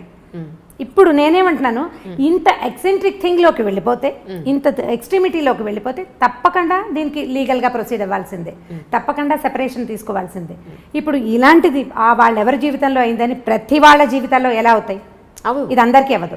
పైగా ఇప్పుడు మీరు చెప్పిన కేసులో ఈ అమ్మాయి చదువుకోలేదు, ఆ అమ్మాయికి తెలియదు. ఇప్పుడు జనరల్గా శోధించదలుచుకునే వాళ్ళు భర్త ఏం చూస్తున్నాడు, అతని ఫోన్ ఎలా ఆపరేట్ చేస్తాడు, లేదా దానికి ఏదో నెంబర్ పెట్టాడు, ఈ అమ్మాయి దాన్ని డీకోడ్ చేసి సాధించేయగలుగుతుంది. ఇప్పుడు సపోజ్ వీళ్ళు మళ్ళీ కలిసిన్నా, లేదా ఈ అమ్మాయి వేరే పెళ్లి చేసుకున్నా, ఈ అమ్మాయి మనసులో థాట్ ఏముంటుంది, అమ్మో ఈయన మళ్ళీ ఏం చేస్తున్నాడో ఒకసారి చూద్దామని అనిపిస్తుందా, అనిపించదు? దాన్నే కదా చెప్తున్నాడు, మీరు కీల్ చేసుకోవాల్సింది దేన్ని. ఇప్పుడు వస్తువు పనిచేస్తుందో లేదో చూసి మనం షాప్లో టెస్ట్ చేసుకున్నట్టుగా మనుషుల్ని టెస్ట్ చేయకూడదు. టెస్ట్ చేస్తే నువ్వు బతకలేవు, వాళ్ళ సంగతి పక్కకు పెట్టు, మనం హాయిగా ఉండాలా ముందు. ఇప్పుడు పిల్లలది కూడా వెతకద్దంటారు మీరు? పిల్లల్ని చూడండి, పిల్లల్ని చూడొచ్చని చెప్తున్నాను నేను. పిల్లలది శోధించాలి, మగవాళ్ళది కూడా శోధించండి 1 టైం ఒకసారి మాట్లాడు. ఈ మాట్లాడుకున్న తర్వాత నీ బుద్ధిని అటువైపు వెళ్ళనివ్వకుండా ఉండే వ్యాపకం ఏదైనా మీరు పెట్టుకోవాలి. ఒకసారి కనుక మనకి లోపల అనుమానం పురుగు ప్రవేశించిందా, ఇక దాన్ని బయట పెట్టలేము. అది ఈగో ఎలాంటి పురుగో అనుమానం కూడా అలాంటిదే. అనుమానం పెనుభూతం అని చెప్పి వాళ్ళు చిన్నప్పుడు, అది పోదు, వదిలిపెట్టదు మనని. ఇప్పుడు అనుమానంగా కాదు, యాదృచ్ఛికంగా చూసేవు, దాని మీద సెర్చ్ చేసావు, నీకు తెలిసింది, అతన్ని అడిగేవు, లేదా అతను ఆ మగవాడే అమ్మాయిని అడిగాడు. ప్రతిసారి ఇలా మాట్లాడితే మేము ఏమే చేస్తామా అని వీళ్ళు పోట్లాడతారు. వాళ్ళు అడిగారు, మీరు మాట్లాడుకున్నారు, ఇది చెయ్యొద్దు, ఇలాంటివి పనికిరావు, ఇది రేపొద్దున బయట పెడితే మన పిల్లల జీవితాలు ఇలా అవుతాయని మీరు సాల్తా పాయిదాగా మాట్లాడుకోండి. కొంత దీని మీద అదుపు సాధించండి ఎంతో కొంత. తర్వాత లెట్ గో చెయ్యండి. కానీ ప్రతిరోజు నువ్వు శోధిస్తాను, ప్రతిరోజు నేను ఎక్కడికి వెళ్తున్నాడో స్పై చేస్తాను అంటే అది తప్పు కాదు. దానివల్ల వాళ్ళు తప్పు అమర్యాద కాదు, నువ్వు హాయిగా ఉండవు కదా. అవును, నువ్వు హాయిగా ఉండవు, ప్రశాంతత ఏది జీవితానికి? ఇక ప్రశాంతత లేదు, నువ్వు తింటున్నా పడుకుంటున్నా ఎక్కడికైనా వెళ్ళినా ఏం కొంప మునిగిపోతుందో, ఇక నీ జీవితానికి స్థిమితమే లేనప్పుడు ఇంకా కలిసి ఉండటానికి ఏమీ అర్థం లేదు. ఇప్పుడు మగవాళ్ళ సంగతి చూద్దాం. ఒకదేదో బ్యాడ్ థింగ్ జరిగింది అనుకుందాం, మిగిలిన గుడ్ థింగ్స్ అన్నీ చిన్నవైపోతాయి కదా. అవును కదా. మనం ఏం చేయొచ్చు, ఈ గుడ్ థింగ్స్ని కొంచెం పెద్దవిగా ఆలోచిస్తే ఈ బ్యాడ్ థింగ్ చిన్నదిగా తోస్తుంది మనకి. సో అల్టిమేట్గా అడ్జస్ట్ అవ్వండి అని చెప్తున్నారు. ఖచ్చితంగా అడ్జస్ట్ అవ్వాల్సింది. ఏమిటి సమస్య తీవ్రంగా ఉంటే వదిలేయండి. ప్రతిసారి ఇదే చెప్తాను నేను, మీరు ఎన్ని ప్రశ్నలు అడిగినా నేను ఇదే చెప్తాను. సమస్య తీవ్రమైతే, నువ్వు తప్పించుకోలేని స్థితి వస్తే ఖచ్చితంగా తెంపేయటమే, ఏదైనా సరే, ఎవరితోటైనా, అటు పెద్దవాళ్ళతో కానీ పిన్నవాళ్ళతో కానీ పార్ట్నర్ తోటి కానీ చిన్నపాటి సమస్యల్ని భూతద్దంలో నుంచి చూసి దాన్ని బాగా పెద్దది మీరే ఆలోచనల్లో చేసుకుని తెంపుడికి వెళ్ళొద్దు. జాగ్రత్త పడండి. పోనీ నీ జీవితం, నీతో పాటు పిల్లలు ఉన్నారనుకోండి, పిల్లలుంటే మరి వీళ్ళని సరిగ్గా తీసుకెళ్ళాలా, వీళ్ళకు కూడా జీవితం మీద అనుమానం కలుగుతుంది కదమ్మా. మీరు అది ఆలోచిస్తున్నారా అసలు? ఇప్పుడు నాకు అనుమానం కలిగింది అనుకుందాం, ఎవరో ఒక స్త్రీకి భర్త మీద అనుమానం కలిగింది, మగవాళ్ళు ఇంతే ఇంతే ఇంతే ఇంతే మగవాళ్ళు ఇలాగే చేస్తారని నమ్మితే మోసం చేస్తారు. ఓకే, ఈ పిల్లవాడు మగపిల్లాడు ఉంటే వాడేమనిపిస్తుంది, మగవాడు మోసం చేయొచ్చు అనే భావన మగపిల్లాడికి. ఆడపిల్లలకి మగవాళ్ళు ఎప్పుడు ఇలాగే చేస్తారు కాబట్టి మగ పెదవులని నమ్మకూడదని ఆడపిల్లలకి. మనం ఇద్దరిని చెడగొట్టామా, దీనివల్ల ఇంకో 2 చెడిపోతారు రేపొద్దున. ఎంతమందిని చెడగొట్టినట్టు? పైగా జీవితానుభవాలు ఎవరివి వాళ్ళవే కానీ రెండో వాళ్ళవిగా ఉండవు. మన జీవితానుభవాన్ని మనం చూసి ఆడపడుచులతోటో అత్తగారితోటో భర్తలతోటో ఇబ్బంది పడి జీవితం ఇలాగే ఉంటుందని పిల్లలకి ప్రబోధిస్తాం. నీ జీవితం ఉందని నీ తోటి ఉన్న వాళ్ళ జీవితాలు అలా ఉండకపోవచ్చు. అక్క చెల్లెల జీవితాలు కూడా, ఒకళ్ళకి తాగుబోతు మొగుళ్ళు దొరుకుతారు, రెండో వాడు బంగారుకొండ కావచ్చు, రెండో అల్లుడు, మనం చెప్పలేకపోతాం. ఇప్పుడు దీన్ని చూసి ఇది అది ఒకేలా ఎలా ఉంటాయి? మనకి చేతి వేళ్ళే ఒకలా లేవు కదా. ఇప్పుడు మనం ఇంప్రెషన్ ఇవ్వకూడదు కదా. పిల్లలకి అభద్రతా భావాన్ని కలిగించకూడదు. ఇప్పుడు ఒకళ్ళే ఉంటే మీరు కొట్టుకున్నారు, సరే ఏదో సెపరేట్ అయ్యారు అనుకో. పిల్లలు ఉన్నప్పుడు పిల్లల పెరుగుదలతోటి ఇబ్బంది వేరేది. వీళ్ళకి చదువులు ఎట్లాగా, వీళ్ళకి సంపాదన ఎట్లాగా, వీళ్ళని సెటిల్ చేయటం ఎట్లాగా, ఇవన్నీ శేష ప్రశ్నలే. ఇవి కాకుండా వాళ్ళ మనసులు రేపొద్దున ఎలా అవుతాయి అనేది చూడాలి. ఇప్పుడు ఒక భర్త తాగొచ్చి భార్యను కొడతాడనుకోండి, తాగబోతు మొగుళ్ళు దెబ్బలు తినే పెళ్ళాల కథలు కూడా బోల్డ్ చదువుతుండే వాళ్ళ మీద వరకు. ఇప్పుడు కొంచెం తక్కువ ఉన్నాయి. తను కొడతాడు. ఈ పిల్లలు చూస్తూ ఉంటారు, 3-4 మగ పిల్లలు ఉంటారు. వాళ్ళకి వాళ్ళ అమ్మని రక్షించాలని ఉంటుంది చాలా. తండ్రి మీద అయిష్టం ఏర్పడుతుంది. పెళ్ళాలని బాగా చూసుకోవాలని చిన్నప్పుడు అనిపిస్తుంది. కానీ వాళ్ళు పెళ్ళిళ్ళు అయ్యాక వీక్ మూమెంట్లో పిల్లలు చేతులు ఎత్తేస్తారు.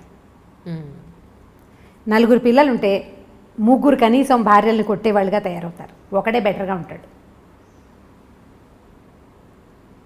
భార్యల్ని అదుపులో ఉంచడానికి ప్రయత్నం చేస్తారు. ఎందుకంటే వాళ్ళు అదే చూస్తూ పెరుగుతారు.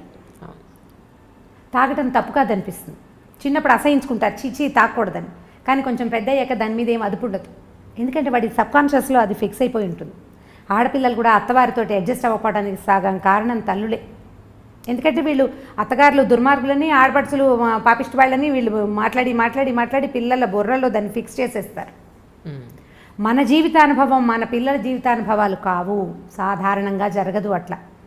కానీ ఇప్పుడు నేను అవస్థపడ్డాను, నా పిల్లకి తెలియచేయాలి అని అనుకుంటాం. అది ఎలా అంటే పరిగెడితే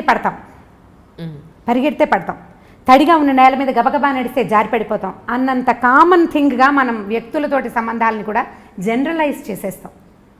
బురదలో నడిస్తే పడతాం కదా, బురదలో నడిస్తే పడిపోతాం. ఇప్పుడు మనం పల్లెటూరు వెళ్ళామనుకోండి, ఎవరైనా పల్లెటూరులో ఉన్నవాళ్ళు, పల్లెటూరు వెళ్ళిన వాళ్ళు దీన్ని అబ్జర్వ్ చేసి చూడండి. ఈ బురదలో నడుస్తూ ఉండగా జారిన గుర్తులు 2-3 చోట్లే కనపడతాయి. పల్లెటూరు వాళ్ళకి బొటన వేలు బురదలోకి గుచ్చి నడవడం ఆటోమేటిక్గా వచ్చేస్తుంది బై ప్రాక్టీస్. కొత్తగా వెళ్ళిన వాళ్ళు లేదా ఏదైనా పాల్మాలిపోయి అంటే ఎక్కడో ఏదో ధ్యాసలో ఉండి నడిచే వాళ్ళే జారుతారు. అందరూ జారి పడిపోరు. మరి జనరల్గా అయితే బురదలో జారి పడాలి కదా, వాళ్ళంతా ఎలా తిరిగేస్తున్నారు? సో దాన్ని జనరలైజ్ చేయడానికి వీల్లేదు. జీవితాలు కూడా అంతే. ఇప్పుడు ఈ అమ్మాయి మొగుడు భర్తతో ఇబ్బంది పడింది, తన ఫ్రెండ్స్ అందరికీ చెప్తుంది. కొత్తగా పెళ్ళైన మేనగోడలు కూడా వస్తే ముందు నుంచి చూసుకుంటుండు, మగవాళ్ళు ఇలా చేస్తారంటే ఏ అనుమానము లేని పిల్లకి కూడా ఈ మొగుడు ఫోన్ టెస్ట్ చేయాలని ఉంటుంది. నువ్వు ఎందుకు పాస్వర్డ్ పెట్టుకున్నావు, నువ్వు నన్ను మోసం చేస్తావా అని ముందే అడగడం మొదలు పెడతారు. వాడు అందులో బ్యాంక్ కార్డులో బ్యాంక్ నెంబర్లో ఏవో పెట్టుకుంటాడు, అకౌంట్ నెంబర్లో. ఆ జాగ్రత్తగా వాడు పాస్వర్డ్ పెట్టుకుంటాడు. ఈ పిల్ల ముందు నుంచే స్టార్ట్ చేస్తుంది. ఇది ఎందుకంటే ముందు చూసిన జీవితానుభవం వల్ల. ఎవరి జీవితానుభవం వాళ్ళదే. మీకు అయిందని పక్క వాళ్ళకి అవుతుందని లేదు. సక్సెస్ఫుల్ మ్యారేజెస్ సగం పెళ్ళిళ్ళు కాదు, ఇంకా అనకూడదు అట్లా. 90% సక్సెస్ఫుల్ మ్యారేజెస్ లెట్ గో చేయటం వల్లే సక్సెస్ అవుతాయి. అవును అని సమాధానం రాకపోతే చూడండి మీరు, మనం క్షమించకపోతే లేదా మగవాడే క్షమించి ఊరుకోకపోతే సంసారాలు నడవు. ఇండియా కూడా మిగిలిన దేశాల్లాగానే ఎక్కువ డైవర్సులు, ఎక్కువ 2nd, 3rd, 4th, 5th marriages తోటి నిండిపోతుంది. ఈ క్షమాగుణాలు పెద్దవాళ్ళు కూడా మనకు అలవాటు చేస్తారు. ఇప్పుడు నాబోటి వాళ్ళు అంటే నేను కూడా ఇలాగే నా దగ్గరకు వచ్చిన పిల్లలు చెప్తాను, చూసి చూడట్టు ఊరుకో పాప, ఎక్కడో చోటు ఊరుకో, నీకు కావాల్సింది చేయించుకో. నేను పిచ్చి సలహా ఇలాంటివి చెప్తాను అనమాట. నువ్వు ఇది చేసావు కాబట్టి నువ్వు నాకు అది చేసి పెట్టు. బాగుంది కదా బార్టర్ సిస్టమ్. నువ్వు ఇలా చేసినా నేను మీ అమ్మ నాన్నకి చెప్పలేదు, నేను ఎవరికి చెప్పట్లేదు, కాబట్టి నువ్వు నాకు లొంగుండు అని లొంగ తీసుకోండి. ఈజీ మెథడ్, చిన్నపిల్లలకి మాట చెప్పడానికి అనమాట. ఇలా చెప్తే సరిపోతుంది, ఈజీగా ఉంటుంది. లెట్ గో చేయకపోతే సంసారాలు ఉండవు. ఏదో ఒక దశలో ప్రతి వాళ్ళు ఒకళ్ళనొకళ్ళు క్షమించేసుకునే ముందుకు తీసుకుపోతూ ఉంటారు. దానికి మన ఆర్థిక పరిస్థితులు, మన పిల్లలు, మన తాలూకు ఉద్యోగాలు, మనకి ఏ సపోర్టు ఏ పక్కన లేకపోవటాలు, వాటి వల్ల కూడా కొంత మన కుటుంబ పరిస్థితులు, మన పెద్దవాళ్ళు, మన కజిన్స్ అందరూ ఏమనుకుంటారు, నలుగురు నానా విధాలుగా చెప్పుకుంటారు. కాబట్టి క్షమించో మాట్లాడుకోకుండాను ఎలాగోలాగా కొంతమంది భార్యాభర్తలు సంవత్సరాల తరబడి మాట్లాడుకునే వాళ్ళు బోల్డ్ మంది తెలుసు నాకు. ఇంట్లో ఉంటారని మామూలుగా నడిచిపోతుంటే వాళ్ళిద్దరు మాట్లాడుకోరు. ఏదో సందర్భంలో కోపాలు వచ్చినాయి, మళ్ళీ మా అమ్మ నాన్న మాట్లాడుకోరు అని చెప్పేవాళ్ళు కూడా పిల్లలు కూడా కనిపిస్తారు. వీళ్ళిద్దరు గోడలతోటి మాట్లాడుకుని పని నడిపేస్తూ ఉంటారు. అయితే సంసారం రోడ్డు మీద పడలేదు. పిల్లలు చక్కగా ఎదిగారు, పెళ్ళిళ్ళు చేసుకున్నారు, అల్లుళ్ళు వచ్చారు, మనవలు పుట్టేశారు, వాళ్ళకి బాగానే ఉన్నారు.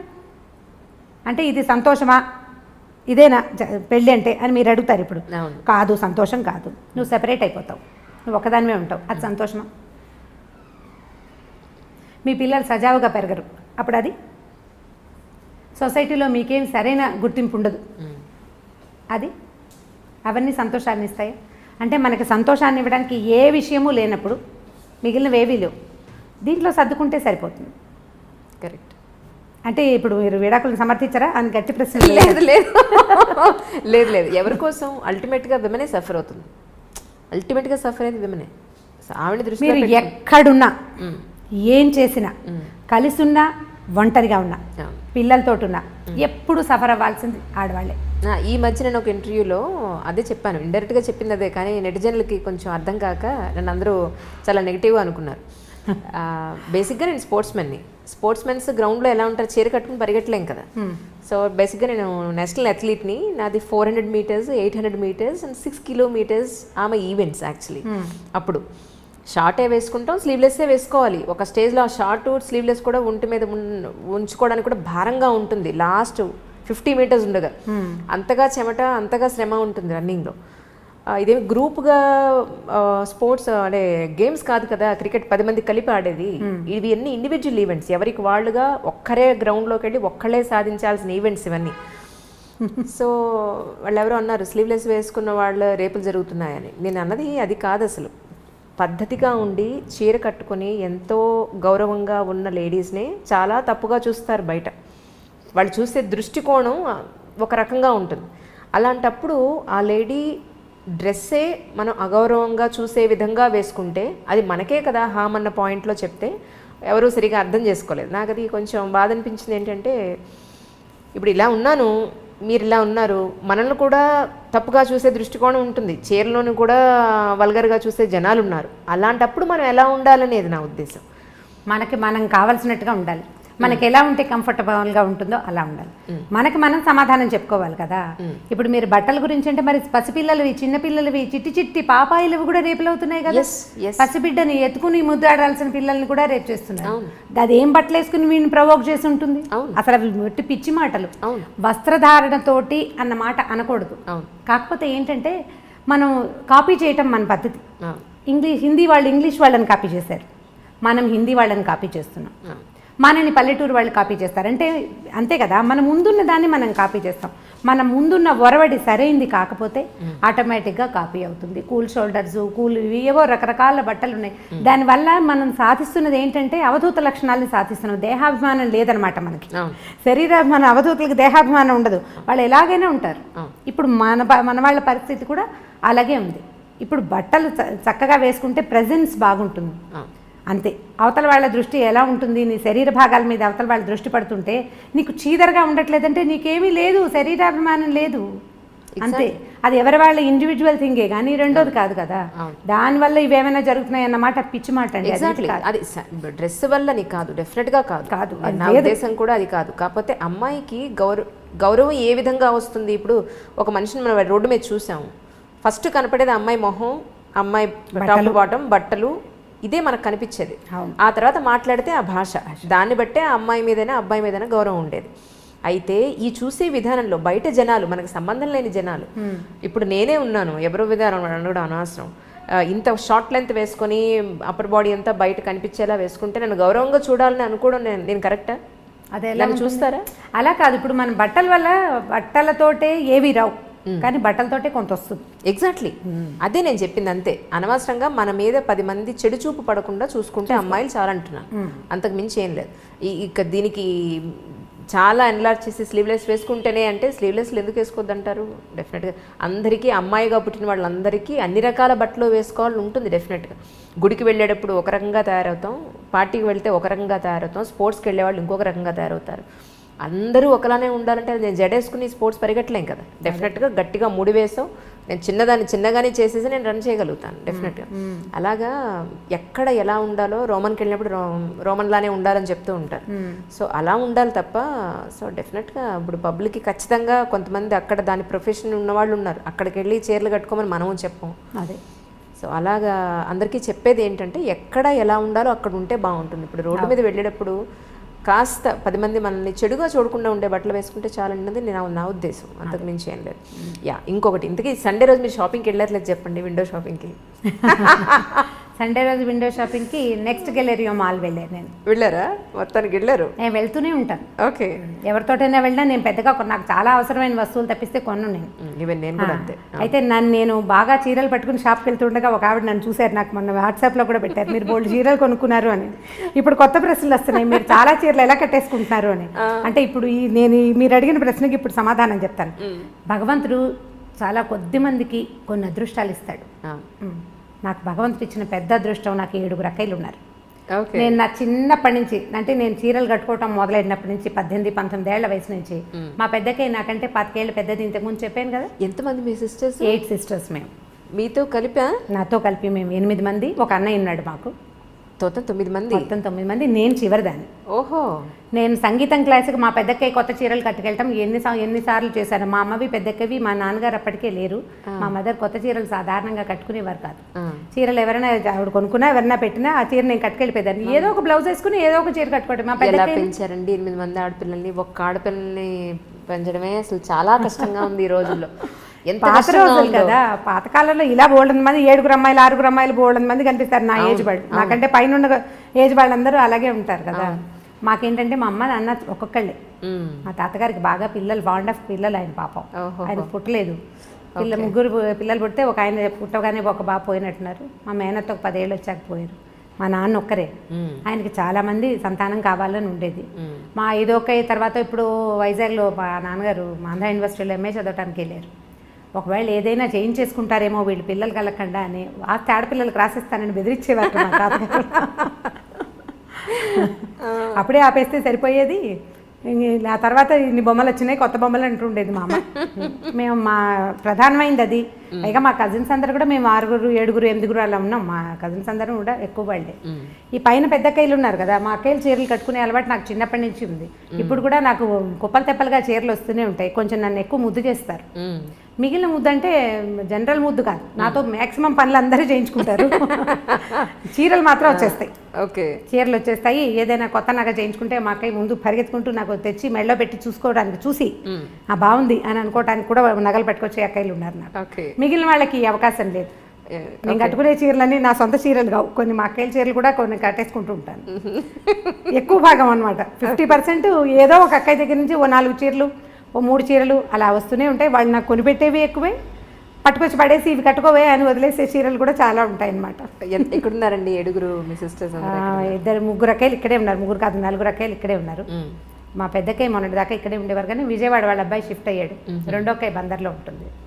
మా ఆఖరక్కయ్య అహ్మదాబాద్లో సెటిల్ అయ్యారు వాళ్ళు. తను అక్కడ ఉంటుంది. వస్తే ఇక్కడ నా దగ్గరే స్టే చేస్తుంది. మీ బ్రదర్ అండి? బ్రదర్ మా ఊళ్ళోని చిట్టుకూడూరులో పొలాలు ఉన్నాయి మాకు. సొంత కాలేజీ ఒకటి ఉంది. సో కాలేజ్ చూసుకుంటాడు. సో ఇంకా తను అక్కడే ఉన్నాడు. మేము అక్కడికి వెళ్ళడానికి మాకు ఆసరా అదేనమాట, అన్నయ్య అక్కడే ఉండటం మా ఊళ్ళోనే. అవును. ఇంకోటండి, అసలు ఆస్పీషియస్ డే ఏదైనా వస్తే, ఇప్పుడు ఏమంటారు, గురు పౌర్ణిమ వస్తే సాయిబాబా గుళ్ళని కిటకిటలు ఆడిపోతూ ఉంటాయి. అసలు రోడ్ల మీద ఈ మూల నుంచి ఆ మూలకి మొత్తం లైన్లు కట్టేసి ఉంటారు వాళ్ళు. ఆ రోజు తప్ప ఇంకెక్కడ ఎప్పుడు ఎక్కడ దేవుడు కనపడ్డా అన్నంతగా రోడ్లు బారు తీరిపోయి ఉంటాయి. సో ఇటువంటి భక్తి, దీని భక్త, ఇది పిచ్చ, ఏమంటారు దీన్ని అసలు? పర్వదినాల్లో అన్ని గుళ్ళు కిటకిటలాడుతూనే ఉంటాయి. అన్ని గుళ్ళు, ఇదేదేం లేదు, అన్నీ. అవును. ఇదివరకు పర్వదినాల్లో కొన్ని కమ్యూనిటీస్ వాళ్ళే గుళ్ళోకి వెళ్ళటం అనేది ఉండేది. అంటే నేను అనుకుంటాను, నా ఉద్దేశం, ప్రవచనకర్తలు పెరిగేసరికి ఇదివరకు ఏంటంటే ఏదో హరికథ అని గుళ్ళో ఏదో ఒకళ్ళు చెప్పేవాళ్ళు. అప్పుడు కొద్దిమంది వినేవాళ్ళు, అందులో కొంతే గుర్తుపెట్టుకుని కొద్దిమందే చేసేవాళ్ళు. ఇప్పుడు ఏమైందంటే మనం ఏ దాని చేసినా పొద్దు నుంచి సాయంత్రం దాకా అన్ని రకాల టీవీలలో పెద్దవారు చాలామంది రకరకాల మాటలు చెప్తుంటారు. సో ఇలాంటప్పుడు ఇక్కడికి వెళ్ళాలి అనే మాట మనం పదే పదే వినటం వల్ల, ఇది చేస్తే ఈ ఫలితం దొరుకుతుంది అనేది బాగా ఎక్కువగా తెలుసుకోవటం వల్ల జనాలు ఎక్కువ గుళ్ళకి వెళ్తున్నారని అనిపిస్తుంది. నేను ఏ పర్వదినాన సాధారణంగా గుళ్ళోకి వెళ్ళను నేను. ఎందుకంటే ఇగో ఈ గోల భరించలేకే అనమాట. చాలామంది జనాలు ఉంటారు కదా, ఎందుకు వచ్చిందిలే ఇంత గోల్లో వెళ్తాము అని. ఇది ఇలా అవేర్నెస్ పెరగటం, మనం అవేర్నెస్ గురించి మాట్లాడుతుంటాం కదా. అవేర్నెస్ వేటిలో పెరిగింది, ఆరోగ్యాల పట్ల, తర్వాత ఏమో పొల్యూషన్ గురించి అవేర్నెస్ పెరిగింది, నీళ్లు పాలు వాడకం పట్ల ఫలానావి తినచ్చు తినకూడదు ఇవన్నీ అవేర్నెస్లు పెరిగినాయి కదా. ఈ భక్తి అనే అవేర్నెస్ కూడా సోషల్ మీడియా వల్లే ప్రవర్ధమానంగా ఉంది. దానివల్లే బాగా తెలుసుకుంటున్నారు జనాలు. గురు పౌర్ణమి నాడు వెళ్తే బాబా గారిది లేదా గురువు తాలూకు గురుగ్రహం తాలూకు అనుగ్రహం బాగా కలుగుతుందని ఇప్పుడు దగ్గరలో ఉండే గురువు తాలూకు దేవాలయాలు ఏమున్నాయో అక్కడక్కడికి వెళ్తారు. అది సహజంగా జరిగేదే కదా. మనం ఎక్కువ తెలుసుకున్నాం అనుకోండి ఆటోమేటిక్గా చేస్తాం. ఫలానా ఫోన్ బాగుంది అని మీరు అడ్వర్టైజ్మెంట్స్ పదే పదే చూస్తే శాంసంగ్ కొనుక్కుంటాం. అట్లా అవుతుంది. అందులో అనుమానం ఏం లేదండి. ఎందుకంటే 20 ఏళ్ల క్రితం ఇంత ఉండేది కాదు. 10 ఏళ్ల క్రితం కొంచెం పెరిగింది. ఈ 10 ఏళ్లలో విపరీతంగా పెరిగింది. మీరు ఏ పర్వదినాన్ని చూడండి, శ్రీనగర్ కాలనీ వెంకటేశ్వర స్వామి గుడిలో ఉత్తర ద్వార దర్శనం అంటే ముక్కోటి ఏకాదశి నాడు ఆ ఎదురుగుండా ఉన్న సందుల్లో గణపతి కాంప్లెక్స్ వైపు కూడా జనాలు క్యూలో కనిపిస్తారు. అక్కడి నుంచి క్యూగా వెళ్తూ ఉంటారు. అంటే వెంకటేశ్వర స్వామిని తిరుపతి వెళ్ళే చూడక్కర్లేదు, శ్రీనగర్ కాలనీలో చూడొచ్చు, లేకపోతే జూబ్లీ హిల్స్ రోడ్డు మీద ఉన్న వెంకటేశ్వర స్వామి. అసలు ఆ గుడి ఇంతే చిన్నగా కనిపిస్తుంది మామూలు రోజుల్లో. ఈ పర్వదినాల్లో మనకి విపరీతంగా పువ్వులతోటి అలంకారం చేస్తారు. ఆ రోడ్డంతా బ్లాకు. ఇక నానావిధ భక్త సమాజాలు అక్కడే ఉంటాయన్నమాట. ఆ ఒక రోజులో చూడకపోతే మనకి బోళ్ళని పాపాలు చేసేసాం. నువ్వు ఏం చెయ్యి ఇది నేను కడిగేస్తుంది, ఎలాంటి పాపాన్నైనా ఇది తొలగిస్తుంది అనే భావం వల్లే భక్తి పెరిగింది. అంతే. రమగారు, ఇది నా ప్రశ్న ఏంటంటే, పెళ్ళికి ముందు ప్రేమ అనేది కనపడుతుంది. ఈ మధ్యన నా సినిమాలో కూడా చూసాను, పెళ్లి తర్వాత ప్రేమ అనేది కనిపించదు, బాధ్యతే ప్రేమ అని చెప్పని విన్నది. ఆ మాట నన్ను నిజంగా చాలా చాలా ఆలోచింపచేసింది. ఏంటంటే, పెళ్ళయింది ఒక అమ్మాయికి కొత్తగా అప్పుడే పెళ్ళయింది అనుకుందాం. ఆ హస్బెండ్ నుంచి జనరల్గా ఒక కామన్ అమ్మాయి ఏం ఎక్స్పెక్ట్ చేస్తుంది? సాయంత్రం వచ్చినప్పుడు తనతో చక్కగా ప్రేమగా మాట్లాడాలనో, ప్రశాంతంగా దగ్గర తీసుకోవాలనో, కాసిన పువ్వులు తీసుకురావాలనో, ఇద్దరు కలిసి గుడికి వెళ్ళాలనో, ఇద్దరే కలిసి ఏకాంతంగా ఉండాలనో ఇవి ఎక్స్పెక్ట్ చేస్తుంది. కానీ రాను ఏదో సినిమాలో లేదా మన ప్రోగ్రాంలో కొత్తగా పెళ్ళైన ఆ ములబాటు ఆ మోజు 1 year ఉంటుంది, ఆ తర్వాత అంతా ఇలాగే ఉంటుంది అన్నట్టుగా ఇక ఆ తర్వాత అంతా బాధ్యతలే కనపడుతూ ఉంటాయి. మళ్ళీ అలాంటి ప్రేమ కనిపించదా అంటే అప్పుడు ప్రేమ లేనట్ట, లేకపోతే పెళ్ళైన తర్వాత ప్రేమ కనపడదా? మీ ఉద్దేశ ప్రకారం ఏమిటి? మీరు 80s ప్రేమ కథలు అడుగుతున్నారు. లేటెస్ట్ ఇది కాదు ఇది. మా వాళ్ళదంటే నువ్వు ఇంకా అక్కడే ఉండిపోయావు. నిజం. ఇంకా పువ్వులు తెస్తాడు పెట్టుకునేందుకు. ఏ పిల్ల జడేసుకుంటుందో చెప్పండి? ఒకటి అది జడేసుకోదు, ఉద్యోగం చేస్తుంది. ఒకటి గుడిలోకి వెళ్దాము అనగానే వాడి పిచ్చివాడిలా తోస్తాడు అమ్మాయికి. మీరేం అనుకోకండి, ఇలా ఇప్పుడు జరిగే సంగతి అదే. గుడికి గోపురానికి ఉండదు. వీళ్ళు మాల్స్కి వెళ్తారు, సినిమాలకు వెళ్తారు, కలిసి సినిమాలకు వెళ్ళే పిల్లలు జంటలు, ఇద్దరు కలిసి ఒకటే సినిమా ఏదో ఫేవరెట్ సినిమా పెట్టుకుని చూసే జంటలు కోకొల్లలుగా కనపడుతున్నారు. ఒకళ్ళు క్యాబ్ బుక్ చేస్తారు, ఇంకొకళ్ళు సినిమా టికెట్లు బుక్ చేస్తారు. మీకు ప్రేమలు లేవు అని అనుకోవటానికి వీల్లేదు. పైగా ప్రేమ అంటే ఏమిటి? ఇలా మారిపోయిందా? మారలేదా మరి? అంటే ప్రేమ ఆ రూపంలో లేదు, వేరే రూపంలో ఉంది. అంటే మీరు అనుకునే రూపం, మీరు సినిమాటిక్ 80s సినిమా కథే చెప్తున్నారు మీరు. మీ క్వశ్చనే 80 క్వశ్చన్. ఎవరు చేస్తున్నారు? సరే, ఇప్పుడు ప్రేమలు ఎలా ఉన్నాయి? ఇప్పుడు ప్రేమలు అంటే, ఇప్పుడు మీరు ఒక కుర్రాడు అర్లీగా ఇంటికి రావటం అనేది ఈ రోజుల్లో సాధ్యపడే సంగతి కాదు. వాడి గవర్నమెంట్ జాబ్ ఉండి, గవర్నమెంట్ ఉద్యోగము, పబ్లిక్ సెక్టర్ అంటే ఇప్పుడు అక్కడి నుంచి రావాలి కదా. ఇప్పుడు రకరకాల సాఫ్ట్వేర్ ఉద్యోగాలు, రకరకాల హోటల్స్లోవి, లేకపోతే హోటల్ మేనేజ్మెంట్వి, ఈ ఉద్యోగాల వాళ్ళందరి టైమింగ్స్ రాత్రి 9 తర్వాతే కదా. సాయంకాలం 5:30, 6 గంటలకి ఇంటికి వస్తాడు అనుకుందాం ఒక అబ్బాయి. అమ్మాయి ఏం పని పాట చేయదు, ఇంట్లో కూర్చున్న అమ్మాయిలు ఉన్నారా ఇప్పుడు? ఏదో ఒక చిన్నదో పొన్నదో ఉద్యోగం చేయాలనుకుంటుంది. అది చచ్చినో దేవుడా అన్నట్టు వస్తుంది. అప్పుడు వీడు చేతులేసి దగ్గర తీసుకుంటానంటే చచ్చి వచ్చాను ఏమిటి నువ్వు చేతులు వేస్తావు అనరు? అవును అంటారా? అనరా? డెఫినెట్, ఖచ్చితంగా అంటారు. అవును కదా. ఇప్పుడు ఈ 80 ప్రేమ కహాని ఇప్పుడైతే నడవదు. అవును. ఇప్పుడు మనకు నడిచేది ఏమిటంటే వీళ్ళిద్దరూ కొట్టుకు చావకుండా ఉండటమే ప్రేమ. అంతే. ఈ కొట్టు చావకుండా ఉండాలంటే నీ ఉద్యోగం టైమింగ్స్ వేరు, నా ఉద్యోగం టైమింగ్స్ వేరు. మీ ఆఫీస్లో హాయిగా ఉంటుంది, మా ఆఫీస్లో కాల్చుకు తింటున్నారు, ఇలాంటి పాయింట్లు. లేదా నీకు ఉద్యోగం, నీకు ఒక 15,000 జీతం పెరిగింది, నాకు 10,000 పెరిగింది, అలాంటి విషయాల మీద పోట్లాడుకోకుండా ఉండి వీళ్ళు పేరెంట్స్ని ఎంతసేపు మధ్యలోకి తీసుకొచ్చి మీరు పెళ్లి చేశారు.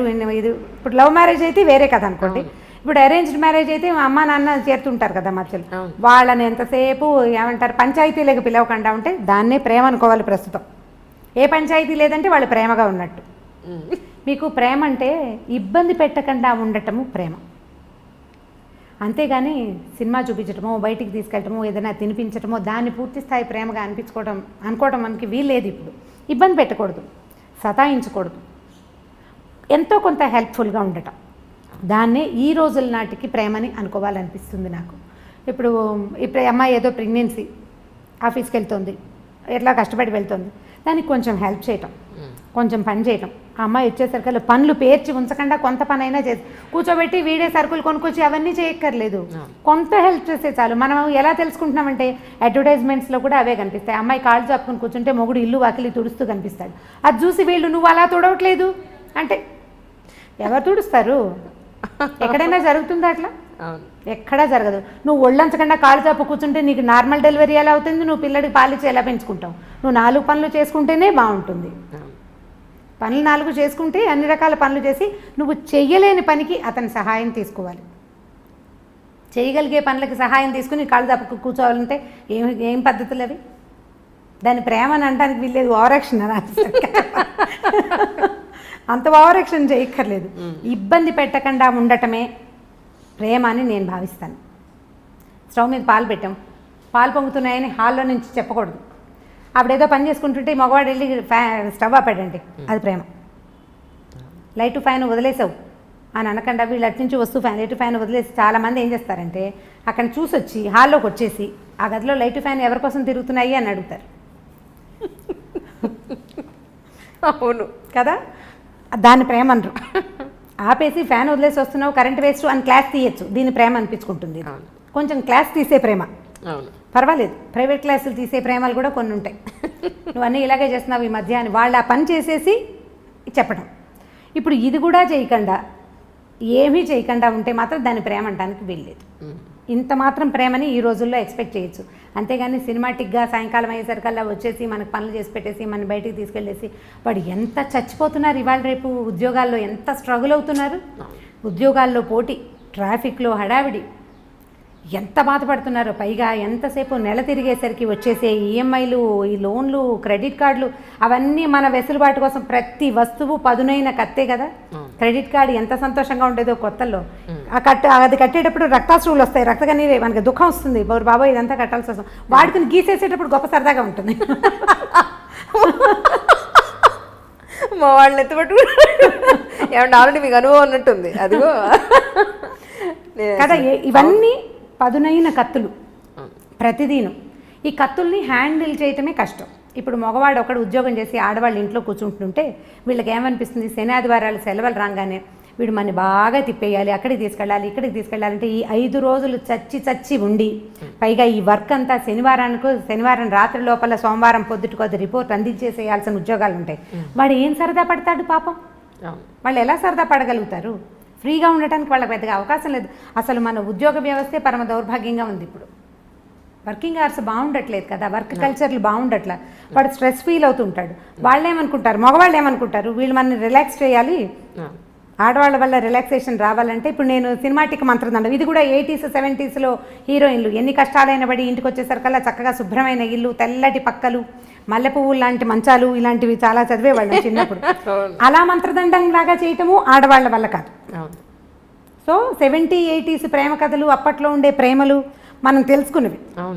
మన ఇళ్లలో మనం చూసామా అంజలి? మీరు ఆలోచించి చూడండి. 80sలో మన అమ్మ నాన్న, 80sలో మనం చిన్నపిల్లలం కదా, మన అమ్మ నాన్న, మన అక్క బావ, మన మామయ్య, మన అత్తయ్య, పోనీ బాబాయ్ పిన్ని, ఇలా సినిమాటిక్గా ఉన్నారా? ఆలోచించి చూడండి. లేరు. అప్పుడు బాధ్యతలు, పనులు విపరీతంగా, పనే పాట. ఇప్పుడు మనకి ఏమీ లేవు పనులు. మగవాళ్ళకి పనులు తక్కువే, ఆడవాళ్ళకి పనులు తక్కువే. మనకి విపరీతంగా ఉన్నది డ్రైవింగ్, పొల్యూషన్, స్ట్రెస్, ప్రతిదానికి అవే హెచ్చుగా ఉన్నాయి.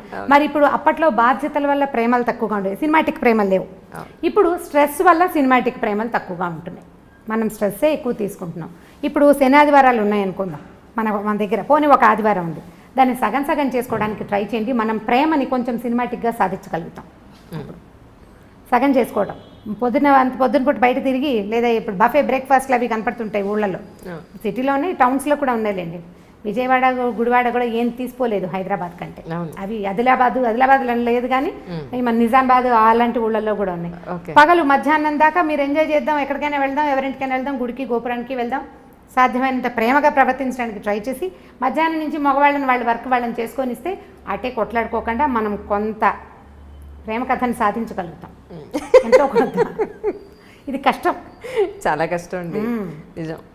పని పూర్తి చేసేసుకోండి తర్వాత నేను బజార్ వెళ్దాము అని పాతకాలపు హీరోయిన్ల లాగా మనము చెప్పలేకపోతాం. రుసరుసలాడుతూ దుమ్ముదుమ్ములాడుతూ ఉంటాం. వారం నుంచి చూస్తున్నాను నువ్వు ఎప్పుడు పని పెట్టుకుంటావు దిక్కుమాలిన ఆఫీసు. అయితే అదే దిక్కుమాలిన ఆఫీసు మనకి అన్నాన్ని పువ్వుల్ని వాటిని వీటిని ఇస్తుందని మనం అనేటప్పుడు మనకు గుర్తురాదు. న్యాచురల్ కదా, నేను చెప్పలేదా నోరు పదునుగా ఉంటుందని. నాలిక బహుపదునైనది, అది ఏమంటుందో దానికే తెలియదు ఒక్కొక్కసారి.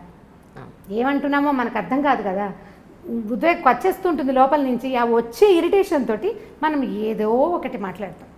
అవన్నీ రేపొద్దున ఆయుధాలుగా మన మీదే సంధించబడతాయి.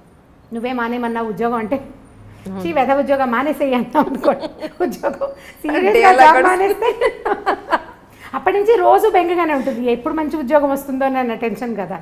సో ఇది అంత ప్రేమను సాధించలేము మనం. కొద్దిగా ఆలోచించి ఈ రోజులకు సరిపడా పువ్వులు అవి ఎక్స్పెక్ట్ చేయకూడదు. హిందీ సీరియల్స్ మీరు చూసారో లేదో, మేము ఆ మధ్య బాగా చూస్తుండేవాళ్ళం. మా పని మనిషికి చాలా ఇంట్రెస్ట్, రాగానే సీరియల్ పెట్టి అంటుండే, అది చాలా బాగుందని. వాడు ఇంటికి రాగానే కుర్రాడు గులాబీ పువ్వు పట్టుకొచ్చిస్తాడు. రోజు ఏం చేస్తారు మా వారు అంటాడు, చెవులో పెట్టుకోమంటున్నాడు. ప్రతిరోజు ఒక గులాబీ మొగ్గ పట్టుకొచ్చి ఇస్తుంటాడు. అంటే బయట నుంచి వచ్చేటప్పుడు పువ్వులు పట్టుకొచ్చి ఇవ్వటం, ఆవిడని శాంతింప చేయాలంటే పువ్వులు పట్టుకొచ్చి ఇవ్వాలి. మా పని మనిషి అడిగేది, అమ్మ మనం ఒక మూర కొంటే సరిపోతుంది, ఈ బంచి ఏ 100 రూపాయలు ఉంటుంది, మూర 10 రూపాయలకి వస్తుంది. తమిళ సినిమాల్లో కనిపిస్తాయి పువ్వులు పట్టుకొచ్చి ఇస్తూ ఉండటం. ఇవాళ రేపు మన సినిమాల్లో చాలా తగ్గిపోయినాయండి సినిమాటిక్ వేషాలు. సినిమా వాళ్ళు కూడా ఇవాళ రేపు వేయటం మనం ఎందుకు మానేశారు. మీరు ఆలోచించండి, నాకు అస్సలు గుర్తులేదు. నేను బాగా ఆలోచిస్తాను. నేను మా చిన్నక్కయ్య దగ్గర ఉండేదాన్ని. మా బావ ఎప్పుడైనా పువ్వులు తెచ్చిచ్చిన సంఘటనే నాకు జ్ఞాపకం రాదు. బాగా ఎంత ఆలోచించిన అవి చూసినప్పుడల్లా అనుకుంటాం, మా అక్కయ్యలు బావలు ఏమిటి ఇలా ఎప్పుడు చేయలేదు. ఇప్పుడు ఎలా చేస్తారు, ఇప్పుడు కూడా చేయరు కదా, అది చేయలేం. ఓకే, అవి కేవలం సినిమాటిక్ థింగ్సే. అప్పుడప్పుడు ఒక్కొక్కసారి జరుగుతాయి జీవితంలో. బట్ అదే ఇప్పుడు మన దగ్గర అయితే క్యాండిల్ లైట్ డిన్నర్కి తీసుకెళ్తాము, డిన్నర్లకు తీసుకెళ్ళి ఇంకెక్కడికో తీసుకెళ్తాము, ఇంకేదో చేయటం. ఆల్ సినిమాటిక్ యూనో, అంతే. నిజంగా అండి. అవి ఒకవేళ చేసినా కూడా ఏమిటో విచిత్రంగా విడ్డూరంగా జరగకూడని సంఘటన ఏదో జరుగుతున్నట్టు అలా అనిపిస్తుంది. నిజంగా రాము గారు చాలా సంతోషంగా ఉంది. ఏంటంటే ప్రతి మనిషి జీవితంలో వచ్చి వెళ్ళే ప్రతి సంఘటన మనం ఆల్మోస్ట్ పుట్టినప్పటి నుంచి పెళ్ళై వృద్ధాప్యం వరకు అన్నీ మాట్లాడుకున్నాం. ఎన్నో తెలియని విషయాలు. మీరు వృద్ధాప్యం విషయాలు మాట్లాడలేదు. ఇప్పుడు ఉంది, అదొక్కటే ఉంది, అదొక్కటే పెండింగ్ ఉంది. వృద్ధాప్య విషయంలో మాట్లాడాలి. యాక్చువల్లీ పిల్లలు పెద్ద అయిపోయి ఒక కపుల్కి పెళ్ళైన తర్వాత పిల్లలు, వాళ్ళ చదువులు, వాళ్ళ ఉద్యోగాలు, పెళ్ళిళ్ళు అయిపోయి వాళ్ళు వెళ్ళిపోయాక మళ్ళీ అల్టిమేట్గా మిగిలేది ఈ పేరెంట్స్ ఇద్దరే, వైఫ్ అండ్ హస్బెండ్స్ ఇద్దరే. వృద్ధాప్యంలోకి వచ్చేసి ఒక 60-70 ఏళ్ళలోకి ఎంటర్ అయిపోయిన తర్వాత వీళ్ళు ఎక్కడో ఉద్యోగాల నుండి పొరపాటున వీళ్ళ ప్రాణం పుట్టుకుమంటే వాళ్ళు వచ్చేంత వరకు ఉండే ఈ వెయిటింగ్ చాలా బాధగా ఉంది రమ్మగారు. చాలా చాలా అసలు తలుచుకుంటే భయం ఇస్తుంది నిజంగా. రాణపల్లి గారు ఇష్యూలో ఆయన నాకు ఇంటర్వ్యూ ఇస్తాను ఒక 10 రోజుల క్రితమే మాట్లాడాను ఆయనతోటి. ఇంకా చాలా నీరసంగా ఉంది అంజలి, ఇంకొక 10 రోజుల్లో చేద్దాం అన్నారు ఇంటర్వ్యూ. తనికెళ్ళ బండి గారు అదే అన్నారు, ఆయన చనిపోయారమ్మా, ఇంటర్వ్యూ అవ్వలేదు కదా, చేస్తుంటే మాత్రం నీదే ఆఖరి ఇంటర్వ్యూ అయి ఉండేది. ఇప్పుడు వాళ్ళ అమ్మాయి కోసం ఎదురు చూపులు, ఆయన బాడీని మార్చరీలో పెట్టాం, ఆ అమ్మాయి రావాలి, ఈయన అంత్యక్రియలు జరగాలి అని. ఎన్ని రోజులు వెయిట్ చేస్తారో ఏమో మరి నాకు తెలియదు, కానీ కొంచెం 2 లేదా 3 రోజులు. చాలా బాధగా ఉంది. ఈ అమెరికాలో ఫారిన్ కంట్రీస్లో సెటిల్ అయ్యే పిల్లల పేరెంట్స్ అందరి దుస్థితి అదే. ఇప్పుడు ఇదివరకు అనేవాళ్ళు ఎలా బతికేమనేది కాదు, ఎలా పోయామనేది ఇంపార్టెంట్. బతకటం ఒక రకమైన బతుకు అనుకోండి, ఎట్లా కొట్లా.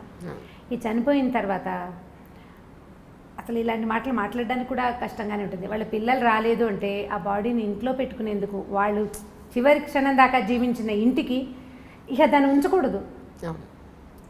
ఇలాంటి దుస్థితి ఎవరికి రాకూడదు అనిపిస్తుంది. మా కజిన్స్లో, చుట్టాల్లో, చుట్టుపక్కల ఎదురుకుండా ఇళ్లలో అసలు మేము ఉన్న లైన్కి, రాళ్లపల్లి గారి ఇంటి పక్కనే బిల్డింగ్లోనే ఉండేది. ఈ ఎదురుకుండా లైన్ అసలు వృద్ధాశ్రమాలు అంజలి. అవి అందరి ఇళ్లలోనూ ఓన్లీ పెద్దవాళ్లే ఉన్నారు. పిల్లలందరూ ఫారిన్లో సెటిల్ అయ్యారు. ఈ పెద్దవాళ్ళు ఓపికగా ఉన్ననాళ్ళు సంవత్సరం వెళ్ళొస్తూనే ఉంటారు. 6 నెలలు ఉండొస్తారు, 6 నెలలు ఇంటికి వచ్చి ఇక్కడ ఉంటుంటారు. ప్రతి సంవత్సరం లేదా సంవత్సరం 2 ఏళ్ళు ఉండిపోయి మధ్యలో ఎప్పుడో ఇక్కడికి వచ్చినప్పుడు వీళ్ళల్లో ఒకళ్ళు పోతే రెండో వాళ్ళ పరిస్థితి వర్ణనాతీతం. వీళ్ళు ఏం చేయాలో తెలీదు, ఇక్కడ ఎవ్వరు ఉండరు, ఏ ఆసరం ఉండదు. ఇలాంటప్పుడే కదా మోరల్ సపోర్టు, పిల్లల సపోర్టు కావాలి. ఒంటరిగా దిక్కులేని పక్షుల్లాగా అయిపోతారు. వాళ్ళు వచ్చేదాకా ఈ బాడీ, ఈ శరీరాన్ని ఇంట్లో ఉంచలేం కదా, ఉంచే అవకాశం లేదు. అసలు మార్చురీలు ఎందుకున్నాయిరా అనిపిస్తే ఇగో ఇలాంటి దానికోసం ఉన్నట్టు అనిపిస్తుంది. వీళ్ళని అక్కడ ఉంచటం, ఈ రెండో రోజుకే సాయంకాలానికే అవసరం మారిపోతుంది కదా మన పరిస్థితి. ఈ మారిపోయే పరిస్థితిని అవాయిడ్ చేయడానికి అక్కడెక్కడో పెడితే కనీసం పోయినప్పుడు ఒక ఇద్దరు వాళ్ళ పక్కన కూర్చొని ఏడ్చే పరిస్థితి కూడా లేదు కదా, అది కూడా లేదు. వీళ్ళు ఇంట్లో ఉండిపోతారు. కానీ వీళ్ళు ఏడిస్తే వీళ్ళని ఓదార్చడానికి కూడా ఎవరు మనుషులు లేరు, పిల్లలు లేరు, ఎవరో వస్తారు చుట్టాల పక్కలు ఉన్నవాళ్ళు. మా ఎదురింట్లో చూశాను నేను ఇలాంటిదే. రాళ్ళపల్లి గారు పాపం ఆయన అక్కడ దిగి కారెక్కి వెళ్తుండేవారు ఎక్కడికైనా. నాకేం ప్రత్యక్షంగా వారితో పరిచయం లేదు, కానీ పక్కనే కదా బిల్డింగ్, దిగి వస్తుంటే చూస్తుండేవాళ్ళు. ఇప్పుడు వాళ్ళ అమ్మాయి వచ్చేదాకా ఆగాల్సిందే. ఎవరైనా ఇదే పరిస్థితి. ఈ అమ్మ నాన్నలు పెద్దవాళ్ళు అయ్యాక ఫారిన్లో సెటిల్ అయ్యే పిల్లలు ఆలోచించాలి దీని గురించి అనిపిస్తుంది నిజంగా. ఇప్పుడు వాళ్ళు పిల్లలు ఒక చోట ఉంటారు, వాళ్ళ పిల్లలు కూడా రేపు ఒక చోట. అంటే దీనికి పెద్ద ఇంపార్టెన్స్ ఇవ్వని మనస్తత్వాలు ఉన్నాయి అనుకోండి, అదేం పెద్ద ఇదేం కాదు. కానీ మనము ఆ స్థితిలోకి వచ్చాక కానీ కొన్ని విషయాలు మనకు అర్థం కాదు. మనం ఆ పరిస్థితిలోకి వెళ్తే కానీ అర్థం కాదు మనకి. ఇప్పుడు అర్థమయ్యాక మనం చేతులు కాలేక ఆకులు పట్టుకున్నట్టుగా అప్పుడు ఇంకా చేయగలిగేది ఏమీ లేదు కదా. కొంచెం ఆ పేరెంట్స్ పెద్దవాళ్ళు అయితే పిల్లలు ఇండియాలో ఉండి అంటే లేదా వాళ్ళు ఎక్కడుంటారు అక్కడే ఉండటం, లేదా వీళ్ళని తమ దగ్గరే ఉంచుకోవటం లాంటిది ఏదైనా చేస్తే బాగుంటుందేమో అనిపిస్తుంది. వీళ్ళు అక్కడ ఇమ్మడలేకపోతారు పాపం, వీళ్ళు అక్కడ ఉండలేకపోతారు. వీళ్ళ ఎన్వైర్న్మెంట్ ఒక అలవాటు పడి ఉంటాం కదా ఇది. అందుకని వీళ్ళు ఇక్కడ ఉండటం, వాళ్ళు బయట ఎక్కడో ఉండటం. ఈ బయట కంట్రీస్లో సెటిల్ అవ్వటం పిల్లలంటే ముందంతా భలే సరదాగా ఉంటుంది. అంటే వీళ్ళు నడి వయసులో ఉండగానే పిల్లలు బయటికి వెళ్ళిపోతారు, రకరకాల వస్తువులు పంపిస్తారు, బోల్డ్ డబ్బు వస్తుంది. అంతకుముందు చిన్న డబల్ బెడ్రూమ్ ఇళ్లలో ఉండేవాళ్ళు పెద్దగా లావిష్గా పెద్ద పెద్ద ఇళ్ళు కొనుక్కుంటారు, ఓ వంట మనిషిని పెట్టుకుంటారు. చాలా ఇళ్లలో కనపడుతుంది సహాయానికి. అక్కడి నుంచి ఓ పని మనిషిని ఎవరినో పెడతారు, అక్కడికి ఇక్కడికి ట్రిప్పులు వెళ్ళొస్తారు, పిల్లలు ఫ్లైట్లు బుక్ చేసేస్తారు, వెళ్తూ ఉంటారు. ఓపిక సడలని అంతకాలము బాగుంటుంది, చాలా ఎంజాయ్ చేస్తారు జీవితాన్ని పిల్లలు. బయట అందరూ కాదు, 80% ఇళ్లలో జరుగుతుంది ఇట్లా. కొన్ని ఎక్సెంటిస్ ఏవో చిత్రమైన కేసులు జరుగుతాయి, అసలు పట్టించుకొని కొడుకులు ఉన్న వాళ్ళు కూడా కనిపిస్తుంటారు, కానీ లోక సహజంగా జరిగేది. వీళ్ళ ఓపిక తగ్గి ఈ ఇద్దరిలో ఒకళ్ళు దాటిపోయే స్థితి వచ్చినప్పుడు అప్పుడు వస్తుంది సమస్య. కరెక్ట్.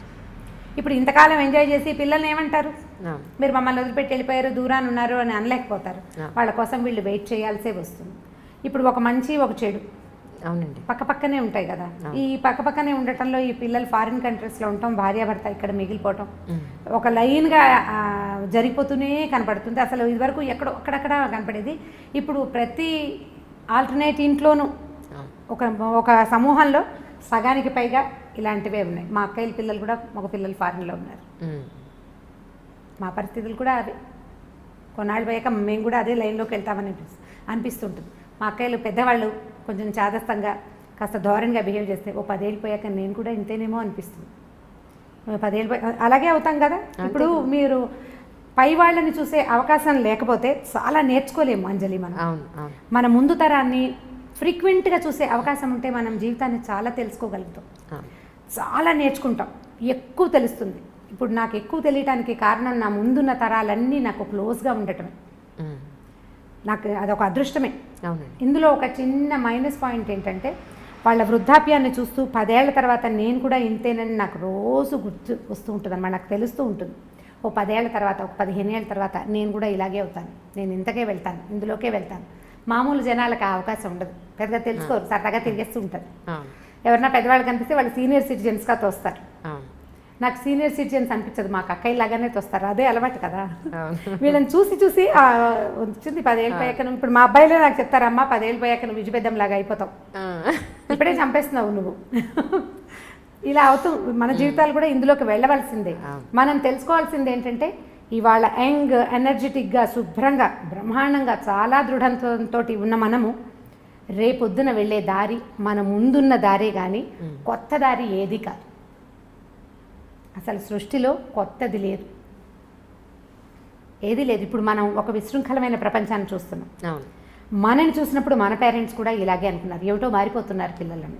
మన అమ్మా నాన్నలు అంటే ఇప్పుడు మా అమ్మా నాన్నలు చేయలేదు, కానీ సాధారణంగా మన ముందు తరంలో ఉన్న అమ్మా నాన్నలు పల్లెటూళ్ళు వదిలిపెట్టేసి టౌన్లకి వాటికి గవర్నమెంట్ ఉద్యోగాలకి వస్తున్నప్పుడు వాళ్ళ ముందు తరం కూడా అలాగే అనుకుంది, రోజులు మారాయి అన్నమాట ప్రతిసారి అవును. ప్రతి తరం తర్వాత పునరావృతం అవుతూనే ఉంటుంది, తిరుగుతూనే ఉంటుంది ఆ మాట. దాని నుంచి మనం తప్పించుకోలేకపోతాం.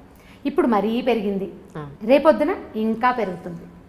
పాతదారిని పట్టడం మన వల్ల అవ్వదు, పాతదారిని వదలలేకపోవటం మాత్రం మన వల్ల అవుతుంది. మనం ఏం చేస్తామంటే మనకి బాగా నచ్చిన విషయాలు కొత్తవి తీసేసుకుని మనకు నచ్చనివి పాత రోజులు బాగున్నాయి అని చెప్తూ ఉంటాం. అవును. మనకి ఏది ఇష్టం లేదో ఇదివరకు మేము అలా చేసేవాళ్ళం కాదంటాం, కానీ మనం ఇదివరకు చేయనివి చాలా చాలా చాలా చాలా చాలా చాలా మన జీవితంలో తుడిచేసుకున్న లోపలికి వచ్చేసినాయి అంతే. తలంటి పోసుకోవటం దగ్గర నుంచి ఎక్కడున్నాయి అసలు కుంకుడుకాయలు ఎక్కడున్నాయి చెప్పండి? ప్రతిదీ మన తిండి, మన బట్టలు, మన అలవాట్లు, మన విధానాలు, మన ఇళ్ళు, మన వాకిళ్ళు, ప్రతి విషయం పండగ వచ్చినప్పుడు మనకి సీరియస్గా గుర్తొస్తుంది, ఈ పండగ నాడు మా ఇదేదో చెయ్యాలి అని. ఆ ఒకరోజు తర్వాత మర్చిపోతాం. కొంతమందికి పండగలు కూడా గుర్తురావు. పండగ ఇప్పుడు బాగా గుర్తు ఎలా వస్తుంటే టీవీలలో హోరెత్తిపోతూ ఉంటాయి కాబట్టి పండగలు గుర్తొస్తాయి. అవి బాగా ఉపయోగపడుతున్నాయి, ఆ విషయంలో మాత్రం బాగా ఉపయోగిస్తున్నాయి. ఇది మంచిగా చెడు అంటే మంచి చెడు కూడా అన్ని పదునైన కత్తులే కదా, ప్రతిదీ పదునైన కత్తే. ప్రతి దాన్ని మనం జాగ్రత్తగా వాడుకోవాల్సిందే, అంతే. మిమ్మల్ని ఇలా కలవడం, మీతో ఇలా మాట్లాడడం, ఎన్నో తెలియని విషయాలు తెలుసుకోవడం చాలా చాలా సంతోషంగా ఉంది రమ్మగారు. నిజంగా థ్యాంక్ యూ సో మచ్. మిమ్మల్ని ఇబ్బంది పెట్టాను, దయించి ఏమీ అనుకోవద్దు. అంటే ఇప్పుడు మీరు మర్యాదగా మాట్లాడుతున్నారు కానీ మీకు తెలియని విషయాలు నేనేమైనా చెప్పానా? చెప్పారు, డెఫినెట్గా చెప్పారు. అలా అనిపిస్తుంది. అంటే నాకు అనిపించింది ఏంటంటే ఇంట్లో మీలాంటి పెద్దవాళ్ళు, మెచ్యూరిటీ ఉన్న పెద్దవాళ్ళు, అనుభవం ఉన్న పెద్దవాళ్ళు ఉంటే చాలా సంసారాలు బాగుపడతాయి అనేది ఒకటి. సమస్యలు పెద్దవి కాకుండా ఒక స్టేజ్కి వచ్చి కనీసం మనం తుంచేయగలుగుతాము అనేది ఒకటి నాకు బాగా అర్థమైంది. ఉండాలి మీలాంటి వాళ్ళు, ఇంటికి ఒకళ్ళు ఉండాలి. అది మనస్ఫూర్తిగా కోరుకుంటున్నాను. చాలా సంతోషం మనల్ని కలవడం. థ్యాంక్ యూ అండి. Thank you so much once again. నమస్తే. అంటే ఐ డ్రీమ్ని ఎప్పుడు డ్రీమ్స్ కూడా చేయలేదు నేను, అనుకోలేదు, నాకు తెలియదు కూడా. ఒక 10-11 నెలల్లో నేను ఇలాంటి స్టేజ్కి వస్తానని నేను ఊహించలేదు. అంటే నేను లేట్ లతీఫ్ననే చెప్పాలి. చాలా పెద్ద వయసు వచ్చాక నాకు లైమ్ లైట్లోకి, అంటే ప్రజల్లోకి వెళ్ళే అవకాశం కుదిరింది నిజంగా. ఇప్పుడు ఒక సుమన్ టీవీ లేకపోతే వచ్చేదాన్నే కాదు నేను. అనుకోకుండా వాళ్ళు నన్ను తీసుకొచ్చారు. ఆ తర్వాత ప్రజల జీవితంలోకి నేను చాలా తేలిగ్గా వెళ్ళిపోయారు, చాలా తేలిగ్గా వెళ్ళిపోయారు. కథల్లో నుంచి వెళ్ళిపోయాను ఈజీగా. సో ఆ తర్వాత ఐ డ్రీమ్లోకి కూడా వచ్చేసాను అనుకోకుండా. చాలా థ్యాంక్ యూ. మీరు అసలు నన్ను పర్సనల్ ఇంటర్వ్యూ అనే పాయింటే నాకు నచ్చలేదు యాక్చువల్గా. అది నా దగ్గర తెలుసుకోవడానికి ఏమి లేదనిపించింది నాకు. బట్ మీరు నన్ను కన్విన్స్ చేశారు. నేను అదే క్వశ్చన్స్ తోటి.